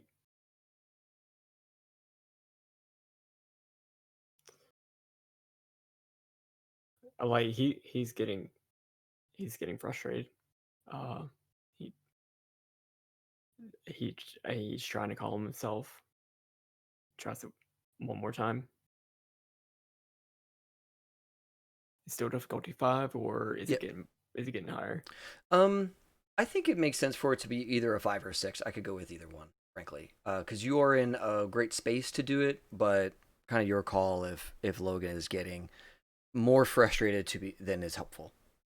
Like, does it drive Logan or does it impede Logan? I'm gonna do let the you. 6. All right, there you go. It Yeah. impedes him.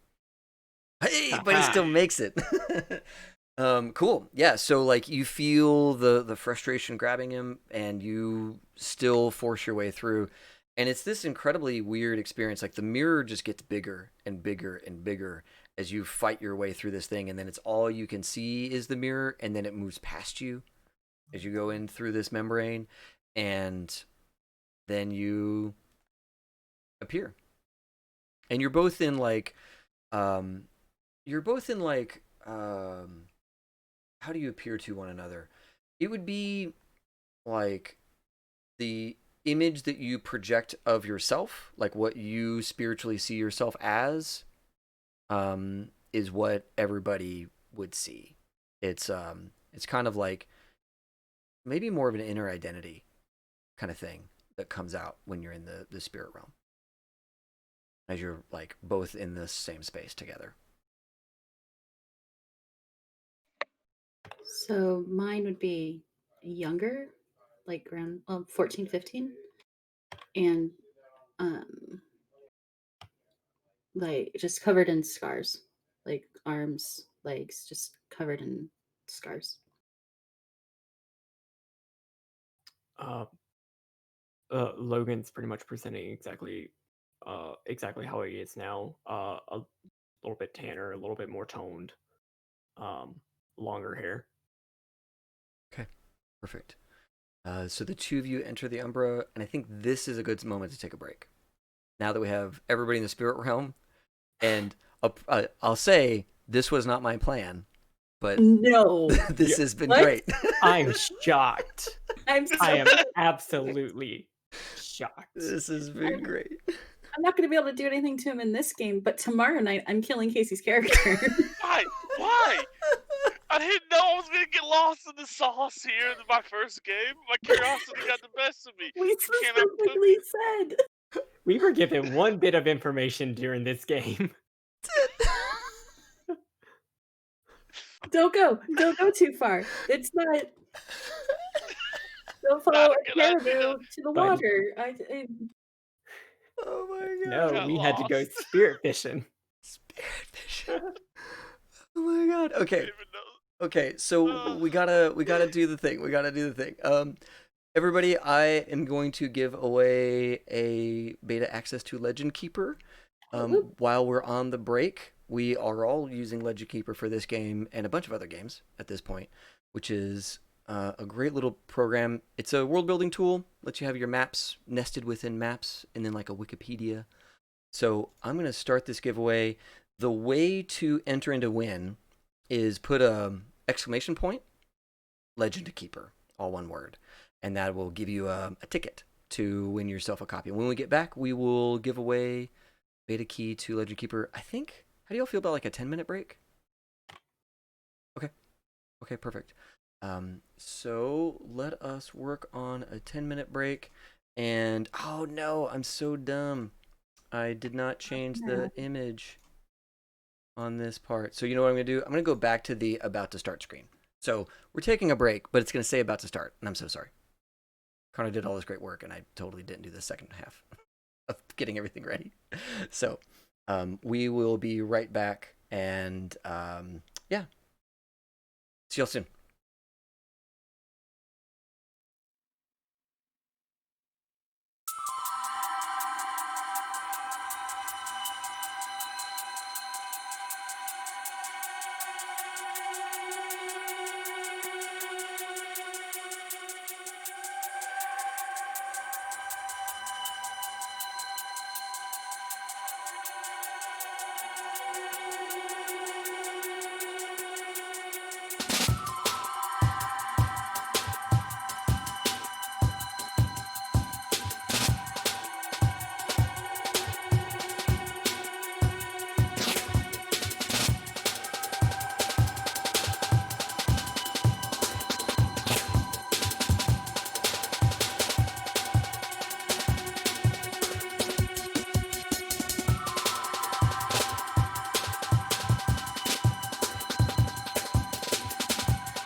Hey everybody, we are back from break. All right, so I have all So three we're of you. going fishing. Yeah, I have all three of you in the Umbra way earlier than I thought I would, which is fantastic. You all, the two of you are in this space, in this room, and it's like I described before, and you can see, like, now that you are both here and maybe a little bit more comfortable, you can see like a little dragonfly flitting through the hallway, and it kind of like comes into the room and does a little circle, and there's like a little tracer behind the dragonfly, and it doesn't like pay you any regard. It just kind of like zooms through the room a little bit and then comes back out into the hall, and you can kind of get like earlier when Casey was experiencing the spirit, it was like pressing emotions at him. That's not the experience you have with these. These are like little like emotional beats that you get out of it, like joy or curiosity or what have you. Generally positive is what you feel from that little toad earlier and the firefly flitting through the. Well, if Thea would have mentioned that this was going to be like a good trip, I would have done it before. And oh, thank God you're here. But Yeah. Sorry, I'm just not in. I'm not in the headspace where I want to be. it's fine, Logan. It's fine. Yeah. He's not here.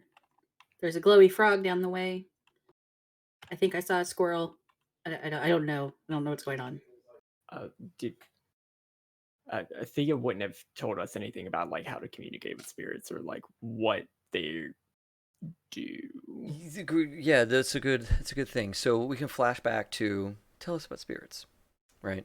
And Thea's kind of tryst on spirits is, she again prefaces like, this is not something I've done, but my understanding is that spirits work off of emotion, and they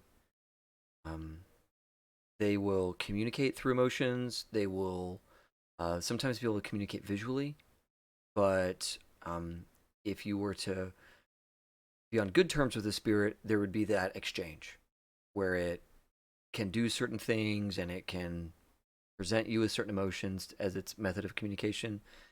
But if you were to fight with one, it attacks you with that same energy. It attacks you with its inner emotional power.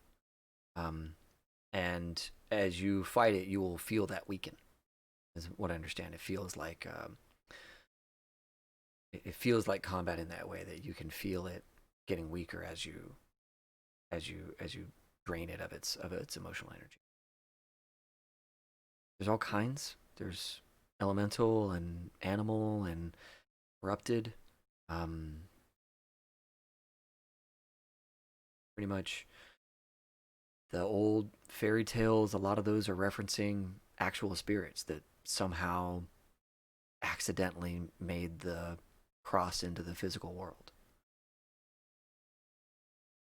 At least that's what I was told growing up, that a lot of them are real, maybe misunderstood by the humans that saw them, but that things can sometimes accidentally or with intention cross the membrane.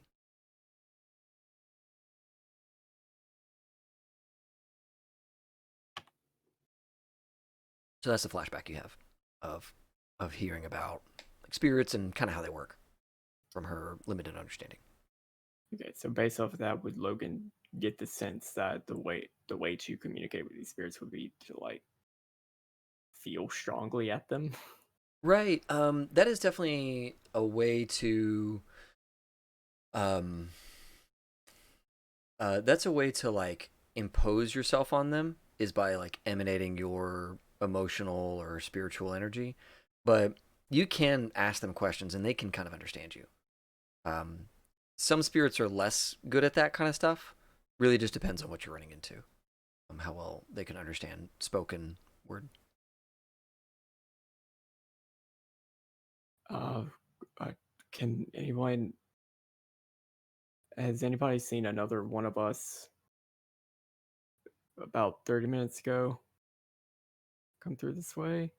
Yeah, you ask around, and the little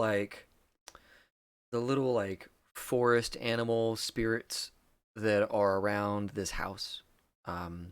Inside the house there's not too many, but you do see some like outside, and you kind of ask around, and this like multicolored uh, little finch-sized bird thing kind of comes in, and as it like flaps its wings, there's this like spore or dust that comes off of it at you as it like lands on the little railing in front of you, and it goes beep beep and like turns, and with a flap of its wings you see that same like plume of kind of rainbow colored dust fall off of it as it steps up into the sky, and it rises maybe 10 feet up, and it kind of stops moving its wings, and it very gently pulses there, and like you see it like turn its head to see you. Can I think about an anchor? Sure. And like a thin string or thread attached to that anchor? So, you kind of look around, and even in the Umbra, there are like items. And so I'm going to say that you kind of think and look around a little bit, and you find like this ancient sewing kit that, like, as you look at it, you can see that it kind of emanates somebody cared a great deal about this thing. So much so that they imprinted it in this space. And you open it up, pull out a little spool of thread kind of thing, and loop it on a doorknob. And give it a tug, and it's not like strong like string. It's a spiritual memory of a thing. So it's not like the greatest thing in the world, but it'll do you for right now.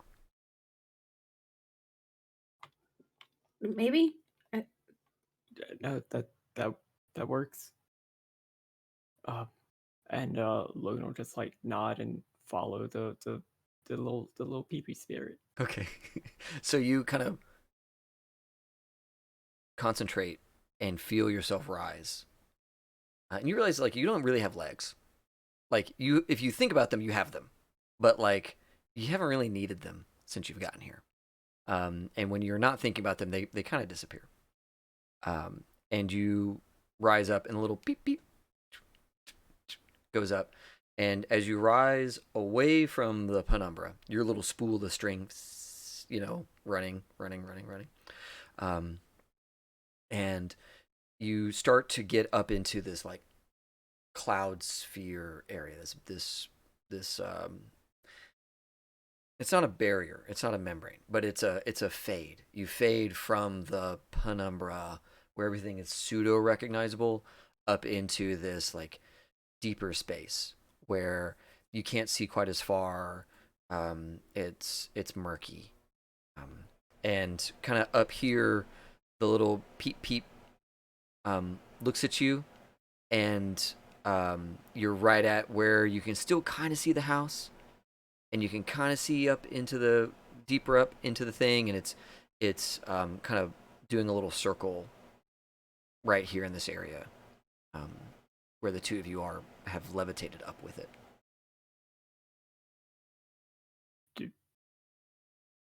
Do we see anything you recognizable as Dakota? Yeah, right. So you kind of look around, and you see this like orangish shadow kind of move barely within your field of view, and then move away, it kind of deeper into the mists. And the little bird doesn't change its behavior at all. It continues to like peep peep around you. And let's do a perception plus primal urge, as you all are in this space looking for your friend.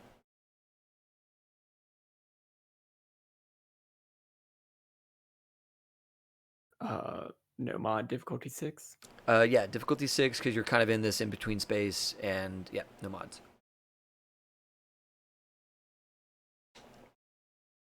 Oh, hey, look at you. Nice. 2 successes. That's awesome. So, yeah, you're up here looking around, and you concentrate on, like, what you know about Dakota. And you already have this sense of, like, I'm not looking for footprints here. I'm looking for some kind of, like, spiritual energy or something along those lines. And you feel his curiosity. You feel his like desire for knowledge passing you here. Like part of it is still imprinted on this space, and you're feeling that that drive to know more is just kind of present. It's fading. It's been a while, but you can sense it. I'm gonna also say, because of your primal urge, of 2 successes, you get the you have the like kind of instinctual knowledge of, like, when I've lost someone, I should, I can go look for them, or I can call for them and see if they hear me, kind of thing. And you have that like, well, if I was a wolf, I would just howl, like just with your primal urge of 2, those 2 successes, like that's definitely an image that would come into your brain. That makes sense. I do that. Awesome, cool. So yeah, you give like a howl, you give a call of some kind.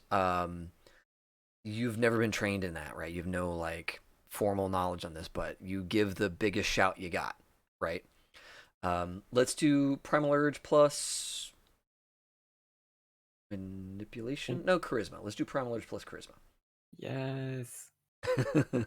Yes, charisma. Nice. Hey, look at that. Okay, so yeah, 3 successes. Dakota, you have been fucking lost for a minute. And you're by this like thing that you're sure was a gas station, and you're like, this is supposed to be a whole grocery store. But is this I know I'm in the right spot, but where do I go at this gas station? And instead it's this like I know there's like a Save-A-Lot here, but with the gas station I don't get it. So there's this like lost memory thing. You're in the right intersection, but you're not exactly sure where to go, and just you feel and hear Logan from over there, as loud as you've ever heard him, kind of like just emanate from wherever, and it like almost immediately oh, I'm right here and I know where I'm at, and I know where the house is. Cool. And I'm moving directly to the house. Okay, cool. So yeah, you beeline it over trees, through brush, that kind of thing.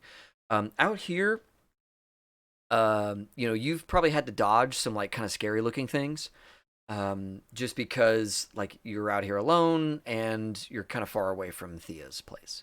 But you beeline it over the trees, and before long you see Logan and Riley's visages above the house.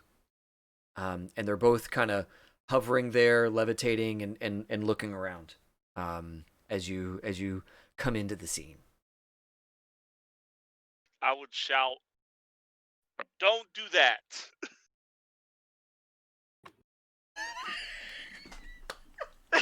I look at Logan like,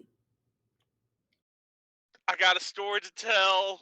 I've been on a trip, any better trip that any of your weed could have ever put you on. But don't go up there. There is a caribou. And remember that fish thing we all had a dream about? Yeah, it's Hey. there too. Hey, this sounds like a really good story to tell back home. Yeah, no, I agree.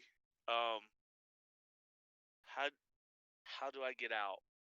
So you go back to that room, and that mirror, wherever Logan had it last, it's sitting there on the ground, and you can see it in the Umbra. Like, perfectly clear. You can see that mirror.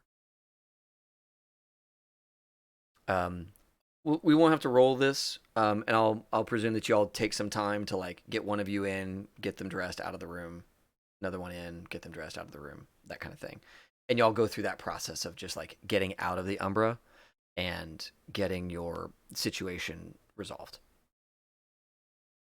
And like when you get back in that space, it's comfortable again. It's home again. And it's still quiet. It's like 6 a.m. at this point. After all that.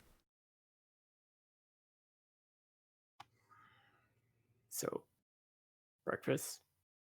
yeah, let's go have some more breakfast because I'm hungry.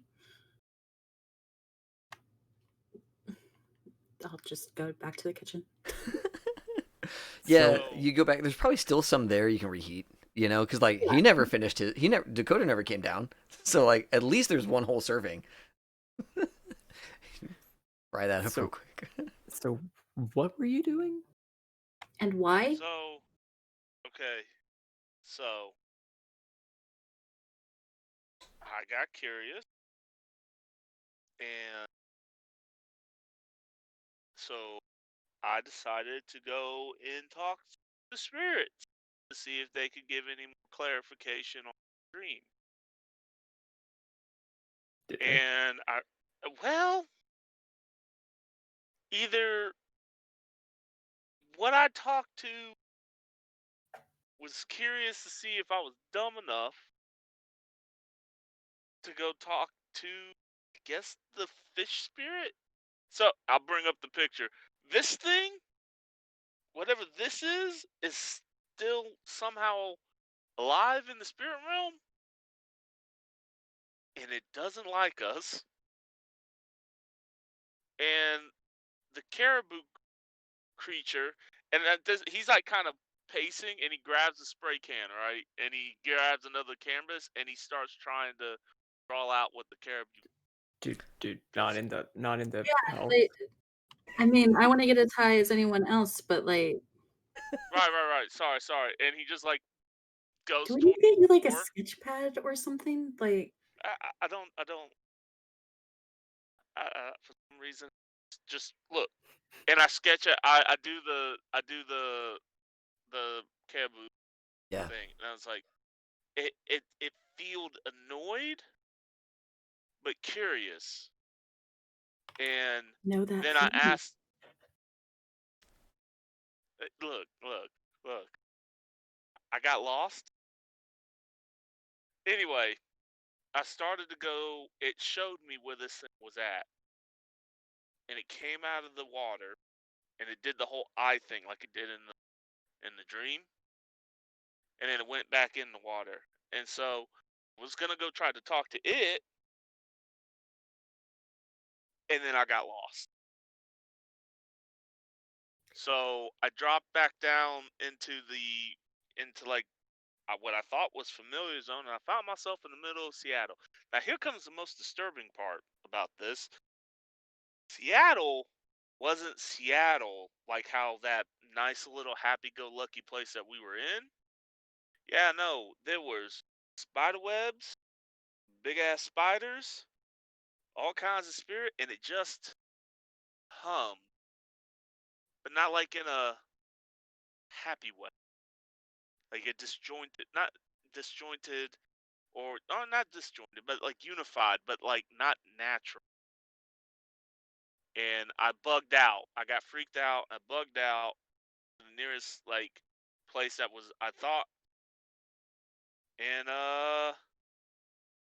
then I kind of wandered around, started figuring out, and then you howled, pointing at Logan, and then I found you guys right before you went to go up there because you don't want to get lost up there. Things aren't, but it's weird, right? I don't have any real more answers, but I thought we were supposed to be sticking together.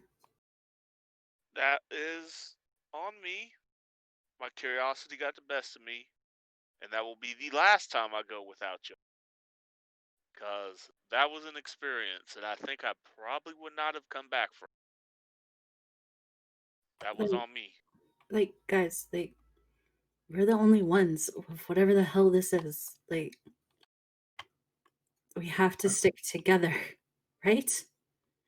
Please? Right. Right. I I think after this, we all have. I'm just looking between both of them. I think we all have a much better understanding and appreciation of that. We know a bit more. And we're not going to do anything like this again, right? Not alone. Not alone. But we certainly have more experience with all of this. So let's take that, be thankful that we're all okay, and eat some breakfast. Any bacon left? Yeah. Awesome. Well done. So, That's good. Um, the day would break, sun would come up. Right. There's probably some morning rituals for Logan whenever the sun starts to come up and that sort of thing. Yeah. And you all have now been up for 2 hours. And there's not anything pressing going on right now or anything like that, but just to kind of state that the day has begun. Now that you all have gotten to the state. I can fast forward to when Thea comes up, or if you all have anything else that you want to do. no. Just be Yeah. working on all the things I saw in the Umbra on my own. That's kind of what I'll be concentrating on. I think just over like the day, like Logan might just have a little notebook computer out, just swiping through emails or something. Sure. Ziploc bags and dried food. Just, yeah, that's yeah. Okay, cool. So, late morning, Thea comes up at like 10. Thea comes up, rousts out of her slumber, puts herself together, and comes out. I'm gonna presume that she runs into Riley first. Riley's just hanging out in the kitchen. Okay. She comes in and makes some coffee, and or starts to make coffee. Says, "Morning, Riley. How are you?" I'm okay. We are okay. We had a little adventure. Oh? Anything you want to share? Dakota decided to go into the Umbra thing. She turns to you. Is he okay? Yes, we survived. That's good. He got lost. Oh. Okay. And Logan thought, and then I kind of agreed that going in for him was a good idea. You did that together, though, sounds like. Yeah, I wouldn't have. Okay. I wouldn't have done it without Logan. Yeah. Good. Okay. You can see like the relief coming back to her. Like she was so terrified at the start of this. She's feeling better as you're telling the story. No. I wouldn't have done it without Logan being there. But we saw some spirit things. We called out to Dakota and he found us. Oh. But he was gone for like 30, 45 minutes before like we even realized he wasn't in his room. Oh. Okay.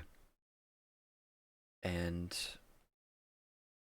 I'm glad you found him. Glad he's okay. I'm glad the two of you went together. Doesn't sound like you had to go too far to find him. That's good. There was like, we lifted up into the clouds. I don't know. I've never been. My understanding is that my land is protected from what my family did before. That's why I stay here. But I frankly don't know much about it or understand a lot over there. I'm so sorry I can't give you more. The next time I get some good tabs, I'll give you one. It'll probably be the same experience. Okay. There. Okay. Oh, that's so good. That's so good. I think Dakota's painting and I think Logan is working. So okay. I'll get everybody together. I have a mystery. You had a thing that you wanted us to do. I have a thing that I think you're ready for, and I'm glad that everybody's. Oh no, we lost not Vinton. God damn it, Dakota. Damn it, we play so many games together. Yeah. Baby's coming back. He's coming back. Hey, it's an Ethan. Hey, it's Nathan. Yeah. So she gathers you all together. Rather, she gets Dakota. And what is you said that Logan was like doing emails and stuff like that? Mm-hmm. Would she have learned by now that like the right way to get Logan's attention is to like send him a message, or is going to him in person better? Just like yelling from a different room. Okay. Okay, cool. Good. So yeah, she does that, whatever that is. Logan, get in here. You all gather together, and she says, so a lot has happened in the last 10 years, and I think you're ready to start seeing some of that stuff.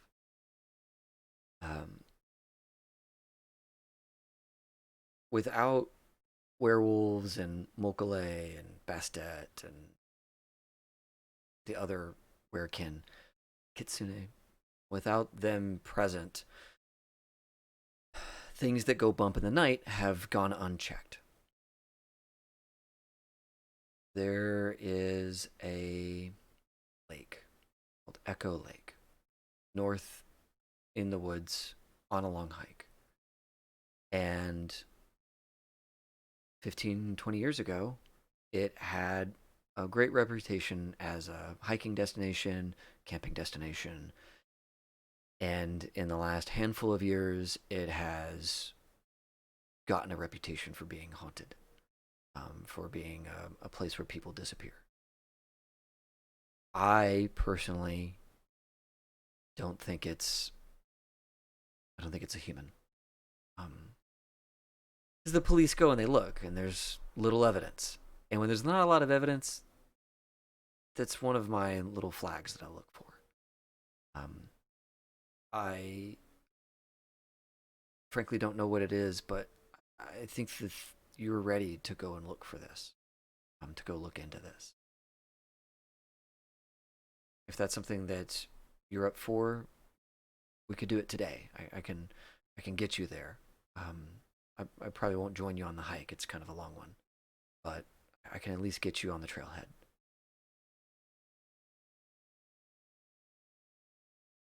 Okay. Okay. Yeah. You want us to deal with Jason? With who? I'm so sorry, what? You want us to deal with Jason? Oh, Jason. Yeah, I don't think it's going to be a man with a machete, hopefully. If that's the case, then kind of simple for you all, I think. But here's what I think is going on. I think there's something living in the lake, and that it is drawing people to it. The things that I've seen on the newspaper clippings are like discarded shoes pointing to the lake with footprints leading into the lake. When it's muddy, the footprints will be left behind. Sometimes it seems like people get fully undressed. Articles of clothing will be seen discarded. And now nobody hikes up there. They'll go to Glasswater Lake, but they won't go to Echo Lake, which is higher up in the mountains. And so I think there's something there. And this would be something that would be normal within werewolves to go and investigate and handle. And it's frankly gone unchecked for 4 or 5 years now. And she pulls open this file folder. She has this like tub of things that she's looking into. And she opens the tub and there's a file folder, and she opens up the file folder, and it's like all these newspaper clippings of disappearances at Echo Lake. Police do a search, no bodies are found, no signs of struggle or violence, that kind of thing. But it's hikers went up there for a retreat and one of them didn't come back. A couple went up there as a couples thing and neither of them came back. And there's just a handful of little disappearances that are mentioned in these newspaper articles. So, hold on. I'm still trying to wrap my head around this. You're saying that this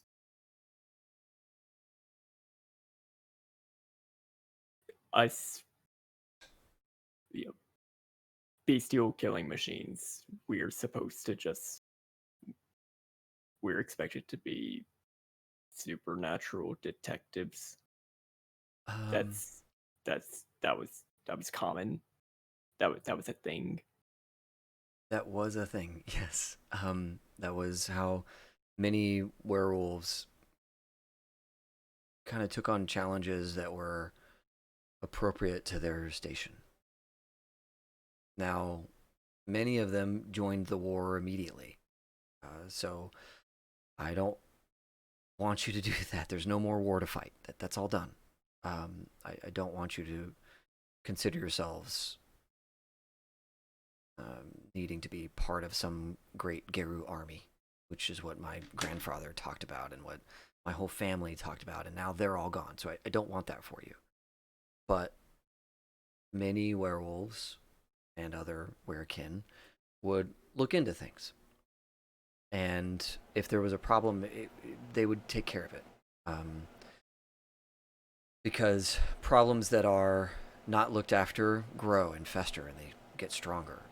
And I think that in the decade since the disappearance of your people, our people, many of these things have had time to fester. And this is one that I think you can take on. And like, you can see there's a bin brimming with newspaper articles, clippings of various things, right? And like, she clearly has been tracking things. And this is the one that she's like, when they're ready, this is the one I want to give them, kind of thing.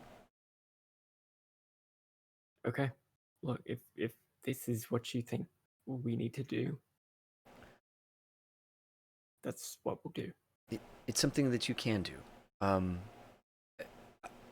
I think that more training, more education, more exploration is absolutely appropriate as well. But I got a little excited when you all mentioned that you had a shared vision, and I'm hopeful that that you're ready for this. If you're not, that's fine. We can do this some other time or never do it. But that's my... These things are problems, and I can't address them, and neither can people. Riley, Dakota? While I'm game, curious about this. You had me sold at Lake. Oh, God. She like shakes her head. I mean, it's either Swamp Thing or Jason, so whatever. Or a giant fish.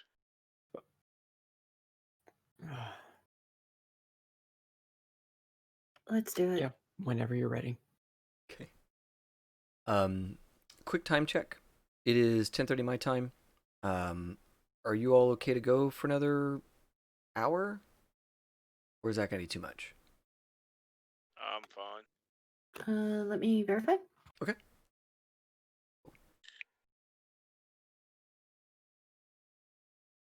I'm about to mess up your video.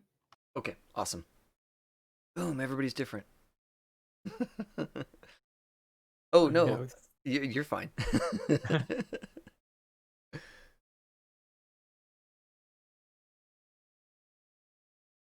Quick time check. Hey, everybody. Legend Keeper's pretty great. The trip through the Umbra was cool. I did not expect that, but that was a fun thing. Okay, we're good. All right. So, you all will fast forward a little bit. You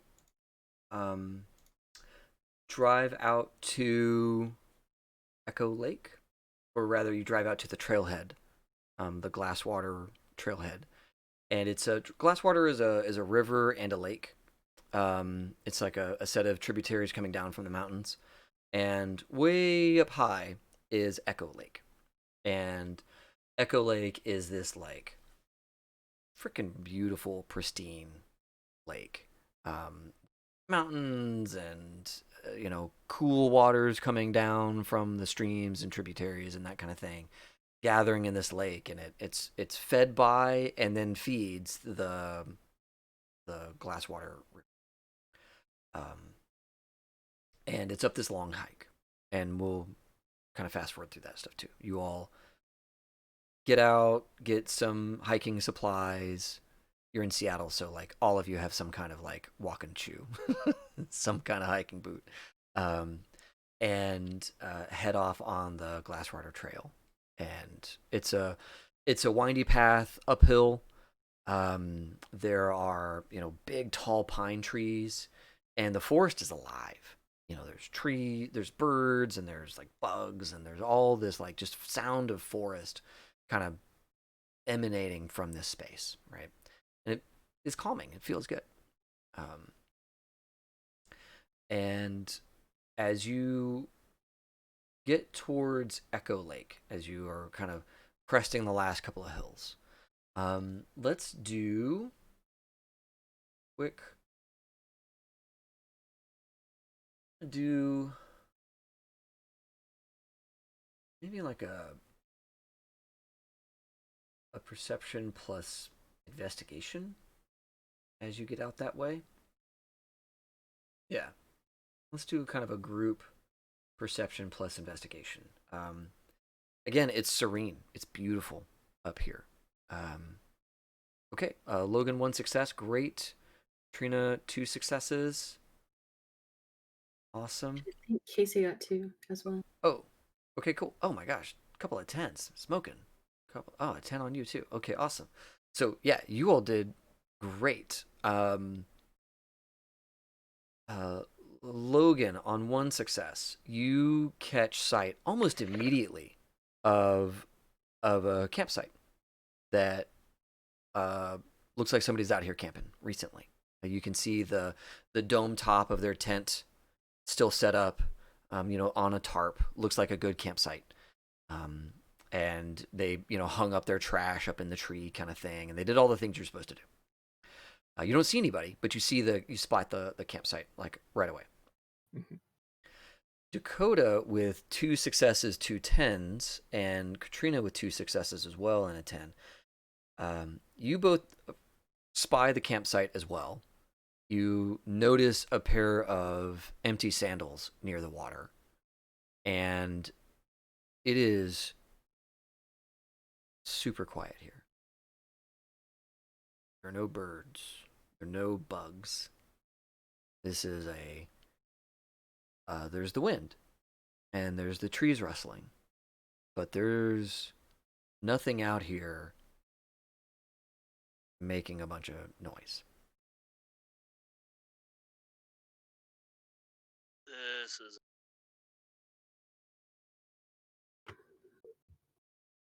right. Well, there's a pair of sandals. Yeah, but where's all the noise?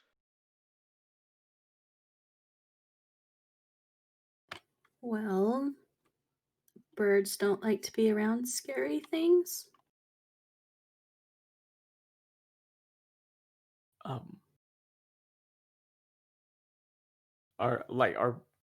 Is the campsite like near the sandals, near where, like, is this all in the same general area?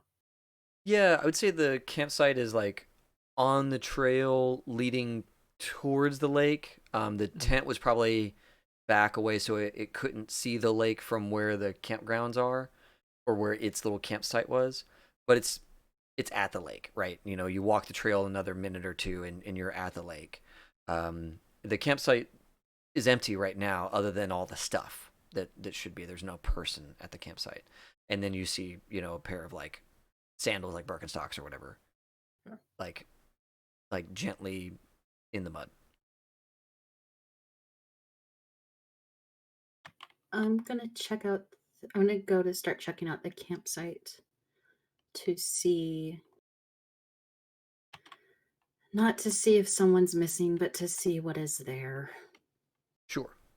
Yeah. So I kind of read that as Riley is not like, hey, how's it going, everybody? Like, she's just gonna go in and like open the tent, kind of thing, right? Okay.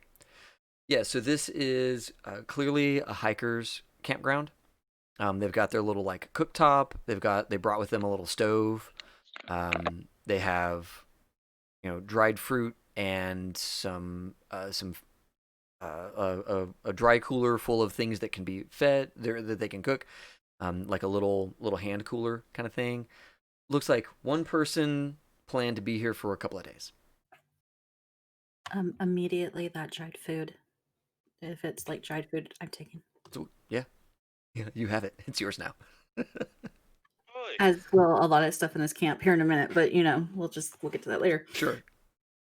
Yeah, a nice sleeping bag on top of one of those expanding roll up mats. It's not super thick, but it's more comfortable than dirt. And you can see outside hung up is a trash bag full of refuse, high enough that a bear couldn't get to it. And then leaning against a tree is a backpack, like a hiker's backpack, with a big frame. I would like to go near the water and see if I see any signs of a struggle. If something came and grabbed whatever was the owner, or if there's any. I mean, I doubt it is, but if we can see any or footprints or track anything, like Yeah. I would also like to use like whatever I could for a sense of smell to see if I could pick up anything different that isn't of nature. I was also going to follow the footprints to the lake, except I just want to like look out at the lake, see if I'm like feeling anything. Sure. Yeah. Sure. So the two of you, Riley is casing the campground, taking care of that end of the investigation. The two of you are next to each other at the lake. And Logan, you're kind of looking out across the lake. I think he'll like also like just like put his feet in the water. Okay. Just like Cool. Yeah. So you do you take off your shoes when you do so? no. Okay. So like, yeah, you step in there with your waterproof boots, and you don't feel it touching your skin or anything like that because you got nice high boots, and you are standing there, and you give me a willpower roll. So go on your attributes and just roll okay. your willpower. Difficulty 6. 3. Awesome. You feel a very gentle invitation to go swimming, but you immediately brush it off. You feel that like gentle tug. You're like, that's not from me. That's not my idea, and you force it down.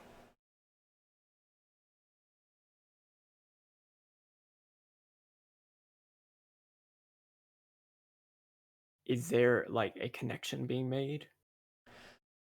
Or is it just like an imposition? Oh, great question. I think it'd be more like an imposition. Yeah. Um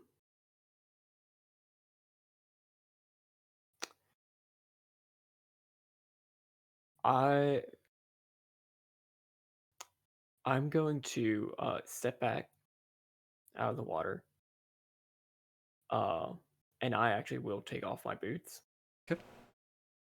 and just cross my legs and sit at the just at the bank in the water. Cool. Yeah. So you take off your boots.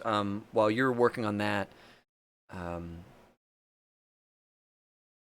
Dakota, give me your investigation as you're like scanning this area. You're kind of seeing Logan come in and out of the water. You see him getting ready to do another thing, but you've been focused on this area immediately around the sandals and kind of get a sense of what's going on. So is it just perception and investigation, or just straight up investigation? It's perception plus investigation. Yeah, that's your roll. And you said that you also wanted to smell, right? Yeah. So you give it a big draw. Humans suck at smelling things. We are terrible at it. And you smell lake water and mud and trees, pine. That's what you get for being a human. I see what we're doing here. But you see it. Yeah, okay, good. So Okay. out of 4 successes with a 10, I'm going to say that you see kind of what was going on here. This person was at the lake. They took off their shoes, and you can see them, the depressions as they walked into the mud, and you can actually see where they leapt into the water, where they like disturbed the mud in the way that someone would when they leap into the water. You don't see, any signs of struggle or like they got grabbed. It looks like they went for a swim. Weird. I would relay that to everybody. Like, from what I'm seeing, no struggle. It's like they willingly went into the water to swim. And as you say that, go ahead, as you say that, you see Logan's butt in the water. Yeah. So Logan, you sit down in the water. Give me. Gosh, this is cool. I like this. So yeah. So what he's doing in his mind is he is meditating on the words, "The divine light within me recognizes and honors the divine light within you," toward the lake, toward whatever tried to impose that upon him. It's sort of like a respectful invitation, but I don't know what the fuck I'm doing. No, I love that, dude. That is so solid. Okay, let me look at your character sheet. Oh man, screw it. Let's do a empathy.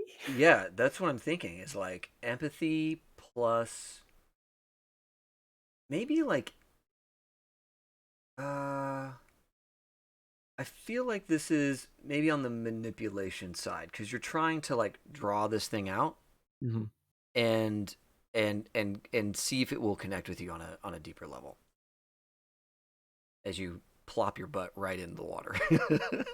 5. Blah, that is so many successes. Holy smokes. Namaste, motherfucker. Yeah.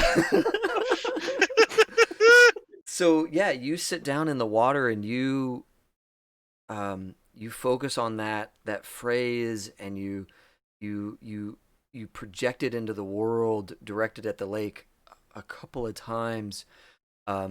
When you feel a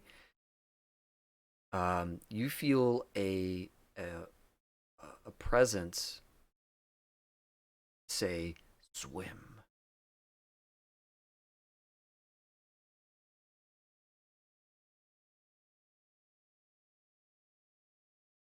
To what end?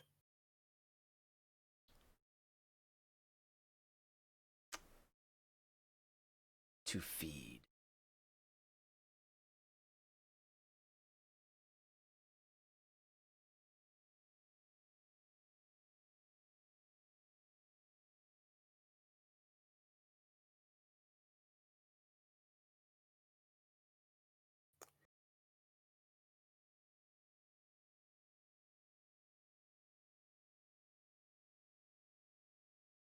Two of us aren't going to do this in one day.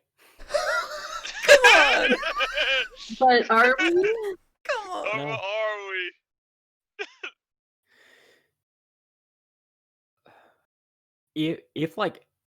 If I have this like sort of just connection going on, I just I don't understand, and I want to I want to project that. Okay. Yeah, so it's you. I guess the way I would encapsulate that is maybe it's like you project maybe Like suspicion right. and questioning. Sure, good. You um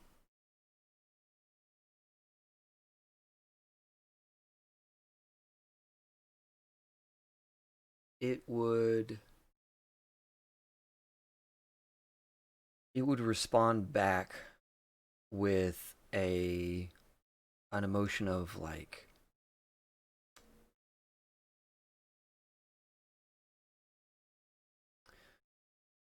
it would be something along the lines of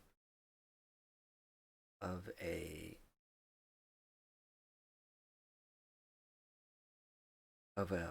hunger met with like almost an indulgence. Like eating too much candy kind of thing. Like that sense of like of not overindulgence, of not like holding yourself back, not having restraint, and eating chocolate till you're sick kind of thing.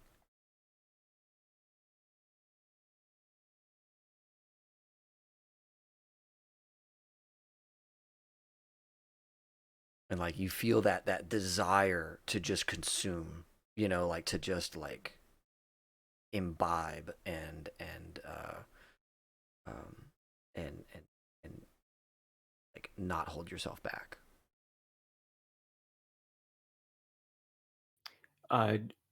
Is that what I'm feeling, or is it what I'm feeling from this It's what you're other feeling from presence? it. It's not making you feel that. It is imparting that emotion to you, so you can like you read that that's what it is feeling.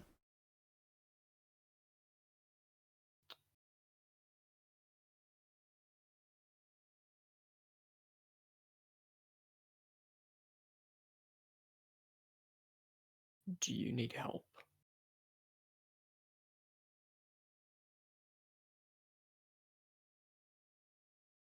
Um, it says it responds. It would say along the lines of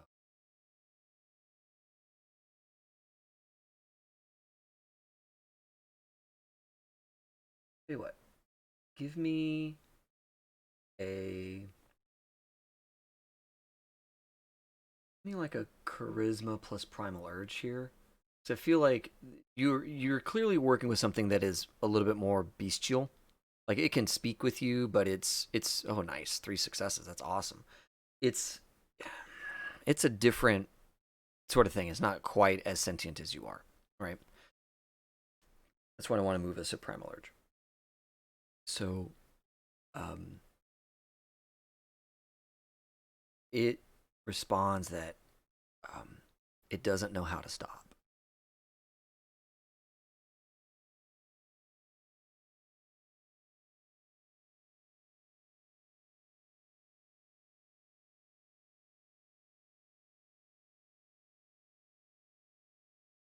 Come to us. Riley, I feel that like Riley has like grabbed everything.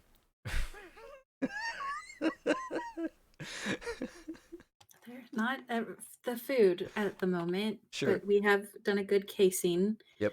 However, there's been a lot of stillness with the guys.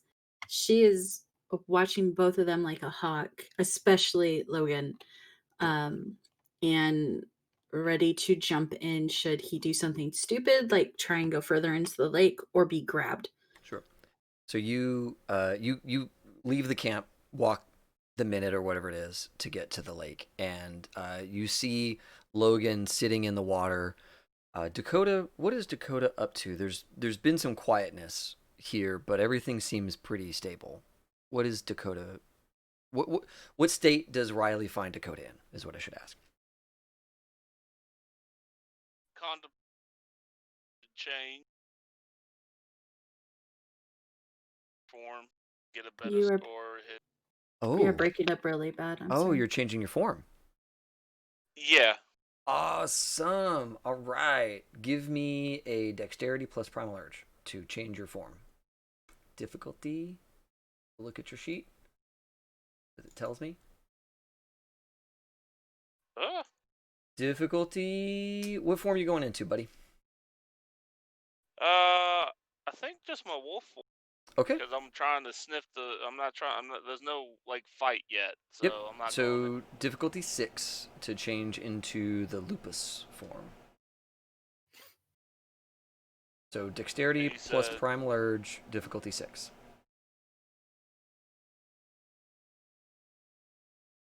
And system note, you could at any time spend a rage to immediately turn into a form that you like without having to roll.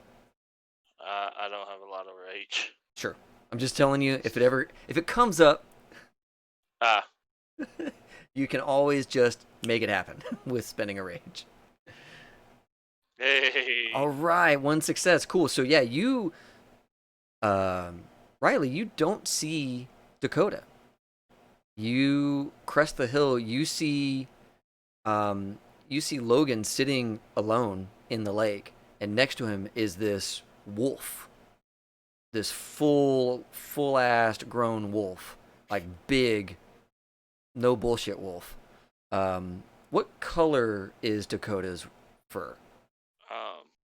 It's mostly black, but down his spine is a reddish brown streak. Okay. With green eyes. Okay. Yeah, so you see this like big black wolf with like a streak of brown, and it's standing there like sniffing around, looking over the land, that kind of thing. Give me a Dakota. Give me your perception plus primal urge while you're in this wolf form, and the difficulty while you're in wolf form is -2, so the difficulty is going to be a 5? Yeah, difficulty 5. Got one. 1. Okay, cool. You get the faintest scent of decay. The faintest scent of decay. Like body decay coming off this lake. My fur starts going up. Cool. The hackles go up. Yeah. Yeah, so you Logan, you say come to us, right? As your friend has shifted forms and is in this big black wolf right next to you, and you feel it getting tense, right? And you see a movement in the water as a wave starts to approach you. Yeah, I just want to like put my hand out, like hold off, or just like hold. Cool. Yeah, and you see this like. Have you ever seen the video where like there's a hippo going towards a boat, so there's like this bulge of water and then a depression of water? You see one of those, not like quite as big as a hippo. Oh my god, it's like I don't know, equivalent to the size of a small dog or a cat or something like that. In terms of size of bowl versus trough afterwards, as this thing is moving towards you. I step closer to Logan. Absolutely, you can be as close as you like at this point. Just so I can grab him. Sure. Yep. And Logan, you're watching this thing approach, and right as Riley gets to you, it slows and stops. It's about 10 feet from you. The water is black. You can't really see down into it right Just like low enough so that I'm not like shouting or saying this like so that it could hear us or anything, just like so that y'all two can hear us. Oh, I'm gonna say, um, it's drawing people into the lake to feed. It doesn't know how to stop. Bless you. Bless you. Lady is sneezing. now. The cutest Ladies. sneeze. Okay, can it leave the lake? We're gonna look out at it. I don't know. Yeah, it's this. As you're looking where you saw it settle, you've got the reflection of the mountains and the trees. You really never saw it, but it's there. Like just by you being in the water and kind of connected with it earlier, it's 9 feet from you. Like it's right there.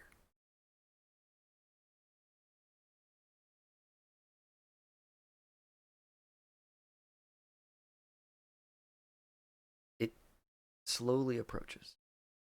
It's 8 feet from you. There's no disturbance on the water, but you having this connection with it sense the encroachment of the thing.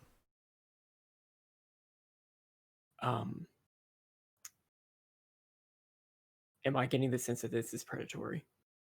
You are getting the sense that it's not a hunt type predation, but it is predation.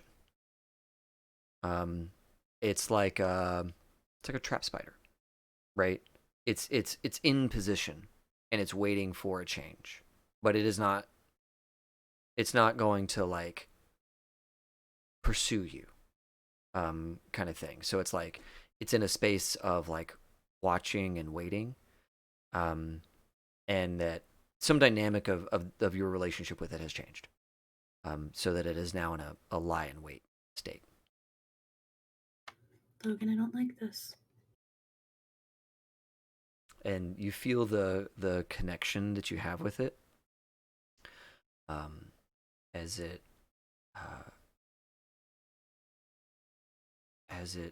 kind of produces that emotion to you again, that gluttony, and it's like stronger now. And it has this like kind of urgency to it.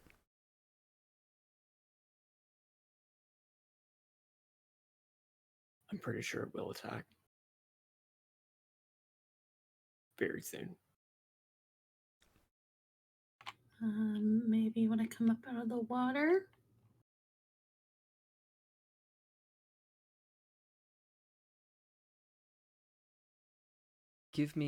Logan, give me your...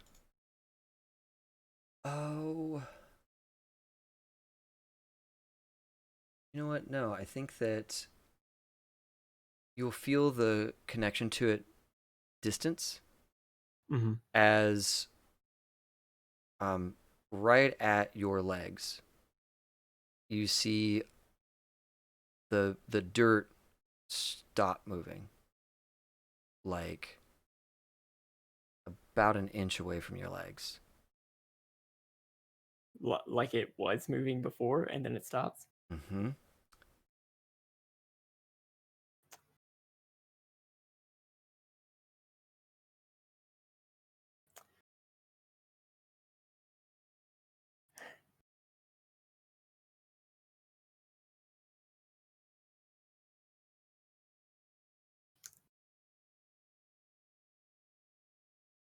Yeah, I jump out. As soon as you move, we need to make an initiative. And here we go. As this tendril reaches out, and whatever limb of yours started moving first it comes up out of the muck and starts to like grapple. If it was a leg, if it was a thing, a hand, whatever disturbed the water first, that's what it like lashes towards. Yeah, I was sitting cross-legged, so it would have to be a leg that moved first. Okay. So How in initiative, let's all roll initiative. Initiative is dexterity plus wits. This is a big dice pool. Dexterity plus wits, and number of successes helps us determine order. How do you roll both? Oh, I think under combat, there's an initiative roll. Okay. Oh, okay. Oh, nice. Dang. 17? What does that even mean? Smoking. Wait, That is How many? I think I great. did that wrong. Oh, sorry. So, my apologies. I mischaracterized it earlier. It is those number of dots plus a d10, right? So your initiative is like, let's say you have a 3 in dex and a 3 in wits. That's 6. Roll a d10, add all that together, get a, up to a 16 or what have you, right? So, Riley, you rolled a 10, and you have pretty good wits and damn good dex. So it's like, oh, you got a 17 on your initiative. So, Riley, Matter? huh? Does critting matter? Not initiative, no. I guess it would in terms of like if you tied, I'd give it to the critter, But yeah, you go first. How? Okay, because I don't know the system. How does the action economy work? Yeah, Like, great question. So rounds are 3 seconds, and you can do a move and an action, or you can spend rage to do an additional action, and you can spend up to half your rage in one turn to do that many actions, whatever that is. So you have, a move and an action available to you. And actually, let me pause. Werewolf is a little different in combat. We got to go all the way back to the beginning. The lowest initiative declares what they're going to do first. We go around the horn, so you have full knowledge of everybody's intention before you decide what you're going to do. oh wow, okay. Yeah, so you know that this creature's the slowest, and it is going to grab Logan and pull. It has a maybe about an inch in diameter, kind of eel slick tendril that is grabbing him, and that is its intention is to grab him and pull. But even though it's laying the trap, you were all like high tense, and you know that going in, and so the two of you. So Logan and Casey, you both have the same initiative. Whoever wants to declare first, feel free. Shifting into war form would be the entire action, right? You can either spend an action to roll Dex plus Primal Urge to shift, or you can spend a Rage to just do it instantly and still get an action left over. Okay, yeah. What I want to do is I will spend a rage. Okay. To take Krenos form. Yeah. And what I would immediately do is I would try to both claws try and grab the tendril around my leg and like pull it out. Cool. Yeah. Love it. Okay. So that's what you intend to do, Casey. You're there in lupus form. Your hackles were up. The trap is sprung. What is what is Dakota gonna do? I would immediately go draw to try to bite it, make it release. So you're gonna like grab it. You're gonna bite it in wolf form. You're just gonna lunge on it and grab it. Yeah, I don't want to. Yeah, Okay. It's a knee-jerk reaction. Totally. Lunge and grab and bite it. Love it. So, so Riley, you know what these two people are gonna do. You know what it's gonna do. what does Riley want to do first? Because you go first to help or hinder or accomplish anything that you like. I want to help Logan. My action was to get him out of the way. So however I can. You can decide your action now. Now that you know what Right. everybody else wants to do, you can do any. You declare what you're going to do and then do it right now. Right. What I want to do is get Logan out of the way, but give him room to also attack since it sounds like he's going to rage. Okay. So I don't want to be in his way, but I don't want him to be carried off into the sea. Yeah, Or the lake. so you know that you can grab him right now while he's in the middle of his change, but at the end of this round, he's going to be way too big for you to move. Right. And so yeah, go ahead and give me a let's do like Dex plus Brawl to grab him and move him. Difficulty. Difficulty 7.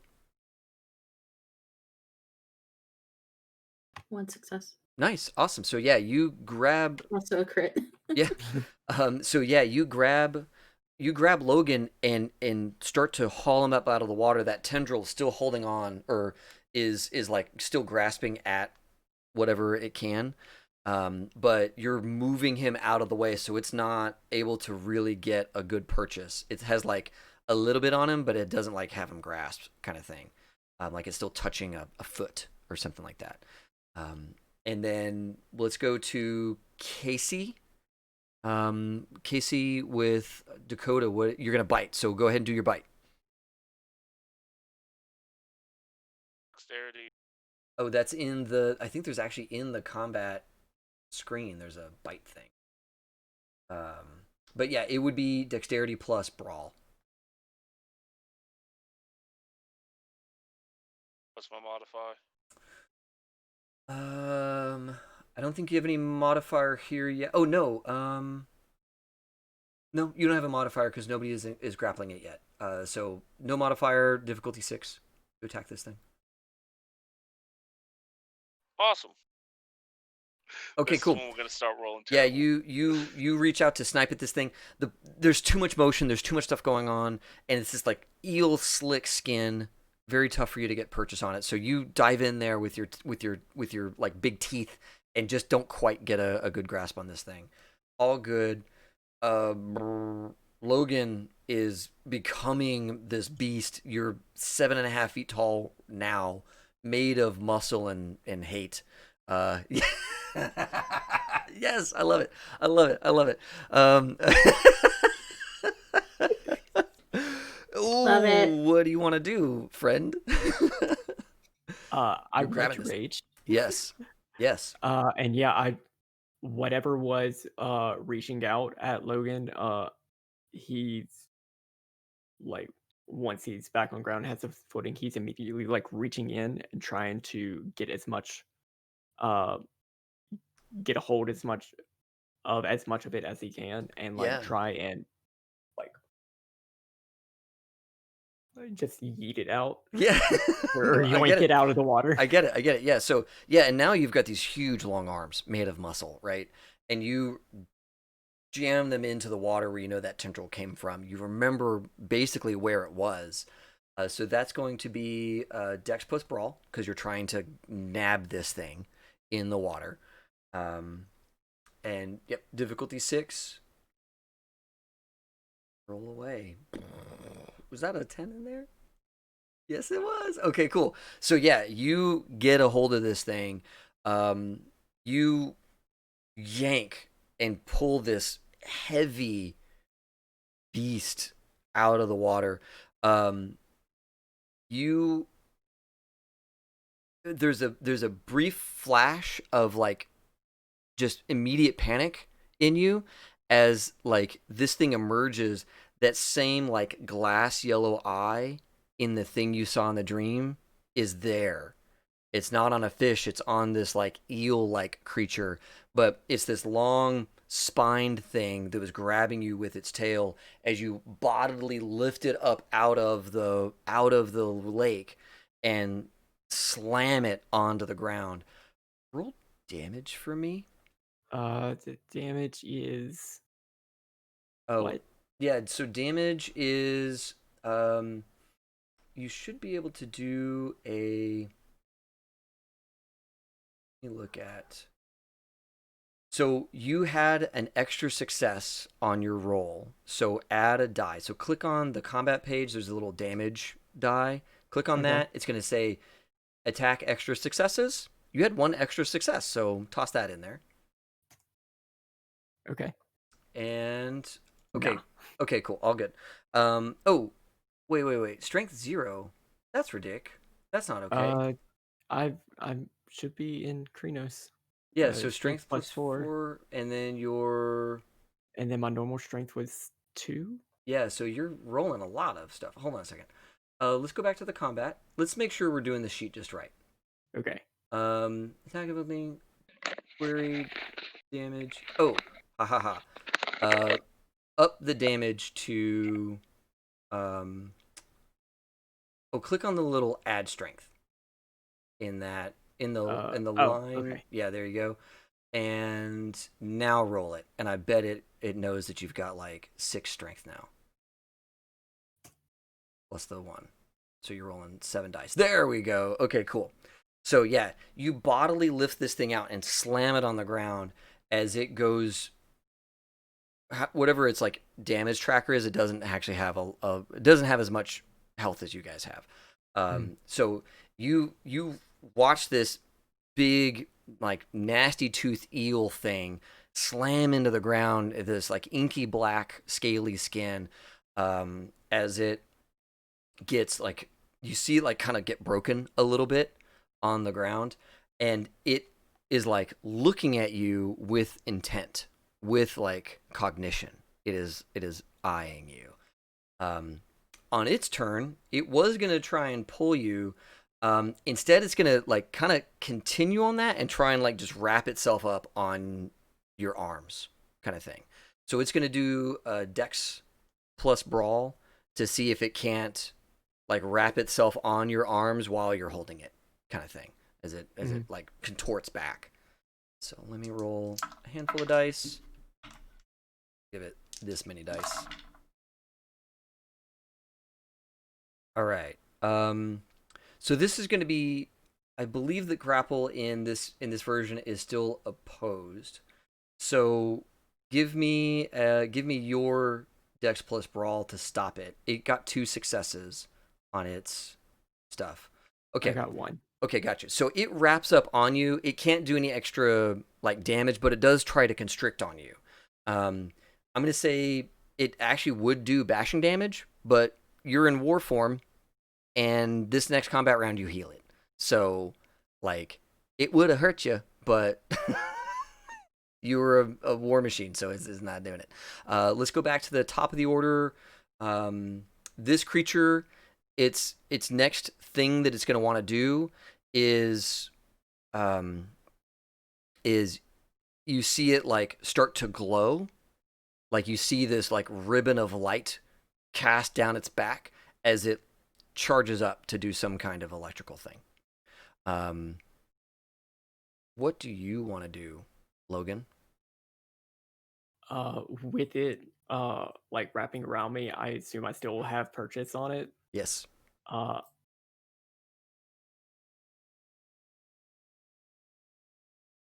I was big enough to get it out of the water. I'm assuming it's big enough for me, or that I'm strong enough to like pull it back toward me or me toward it. Yeah, you can manipulate. I mean, it's a big eel, but you're 7.5 feet tall, so it's like it's big for a human, but kind of small for a werewolf. I just remember like one of the things it communicated to me was it didn't know how to stop, and I know how to stop it. So I'm gonna try to execute it. Okay. So like I'm assuming it's like in the same like eel barracuda like sort of formation. Yeah, think of it like Uh, that. Yeah, exactly. With that kind of like toothed face and The difference here from like any other like fish type thing you've seen is that like all of its skin is this like inky black skin, and like sure fish get black, but not like this. So it has been changed in some way. Uh, I don't know fish biology, but I'm assuming like right behind where its mouth opens, he's gonna try and like punch through the skin there and try and grab like the back of its tongue and or whatever and just pull it out. Like that's what he's trying to do. Cool. He's assuming that he can end this quickly. Sure. We'll see. Sure. Yeah, so you've got this like big mouthed thing looking at you, and it's trying not to get hit, right? Like it doesn't want you to hurt it. But you can absolutely like claw at it or punch into it and try and like rip stuff out by all means. So let's do, I want to say Dex and Brawl again to see if you can't get a good thing on this. I'm going to give you. Does everybody else need to do their thing? Oh, yes, you're right. Before we roll that, you're absolutely right. I'm so used to other systems. I'm so sorry. So, yeah, that's what you're going to do. Dakota, what do you want to do? I was going to spend a rage to switch into warrior form, Krenos? Okay. Cool. Krios form. Yeah. Good stuff. And what do you want to do once you're there? I would like to take a swipe at its head and try to knock its head off. Okay. Shoulder. Okay. Or eel body. Good stuff. Riley, you see the scene as it's playing out. You see Dakota starting to like crunch in as he concentrates on changing forms. You see Logan starting to rear back like he's going to like end this thing's life. What does Riley want to do? Can I rage but not go into a different form that's not Kranos? Totally. Okay, then I would like to rage and go into Hispo. Ooh, the big dog. Yeah. Nice. And wherever it's trying to once more like regain purchase on Logan is like where I want to attack it. Gotcha. So you're gonna leap up, and where it's like wrapped around his arm, you're gonna like try and grab that with your teeth and pull it off, kind of thing. Okay. Mm-hmm. Cool. Awesome. So yeah, when you go into Hispo form, there's this moment where all of you have this like, oh shit, that's the things that we saw in our dream that had passed. That like back then they took on Hispo form, not wolf form, right? They took on big dog form, right? And you have this like moment of clarity back there. Let's roll your dexterity plus brawl as you leap to bite at this thing that's on Logan. You are going to have a dice modifier of 1 because Logan is currently involved in a grapple with it. It has less like dodge ability from you. What's the difficulty? Difficulty is 6. And yeah. Crit. Oh, sorry. Go ahead. Dex and Brawl, right? Yep. I got 1 crit. That's a awesome. Great stuff. So go to combat. And on the top one there, click on add strength. The top line there, so that we know that we're going to add strength to this damage. Bites are +2. So on that top bar, you're going to click on the little add strength column, and there's a 0 in that column. You're going to bump that up to 2 because bites do +2 damage. okay. Or have 2 extra dice of damage, I should say. Now, real quick, before you click the black damage die, will you click on forms? I just want to make sure that you're in Hispo form when you do this. Okay, cool. Yeah, so boom. Awesome. Sure. There it is. Greatness. So yeah, go back now to combat, click on damage, and clicking. Attack extra successes. Sorry, say again? It came up and said attack extra successes. Oh, you got just the 1 success on the attack, so you got no extra dice there, so you're all good. 1 success. Awesome, cool. So yeah, you reach up and grab this thing and start to yank it off of him. So you're successful in that, and while you're doing that, you're seeing your teeth like dig in and start to rip its flesh open. All right, that's 3 it's taken so far. Let's go to Dakota. All right. I'm just taking a claw at it. Just taking a swipe with my claws Yep. So at its you head. make sure real quick we're in the right form. If you go to forms on your sheet and make sure that you're in Yeah. Kronos. Okay, cool. Yeah. So yeah, go back to combat. Let's roll your to hit on the swipe. Just click claws. Yeah, over on the left-hand side, the red one.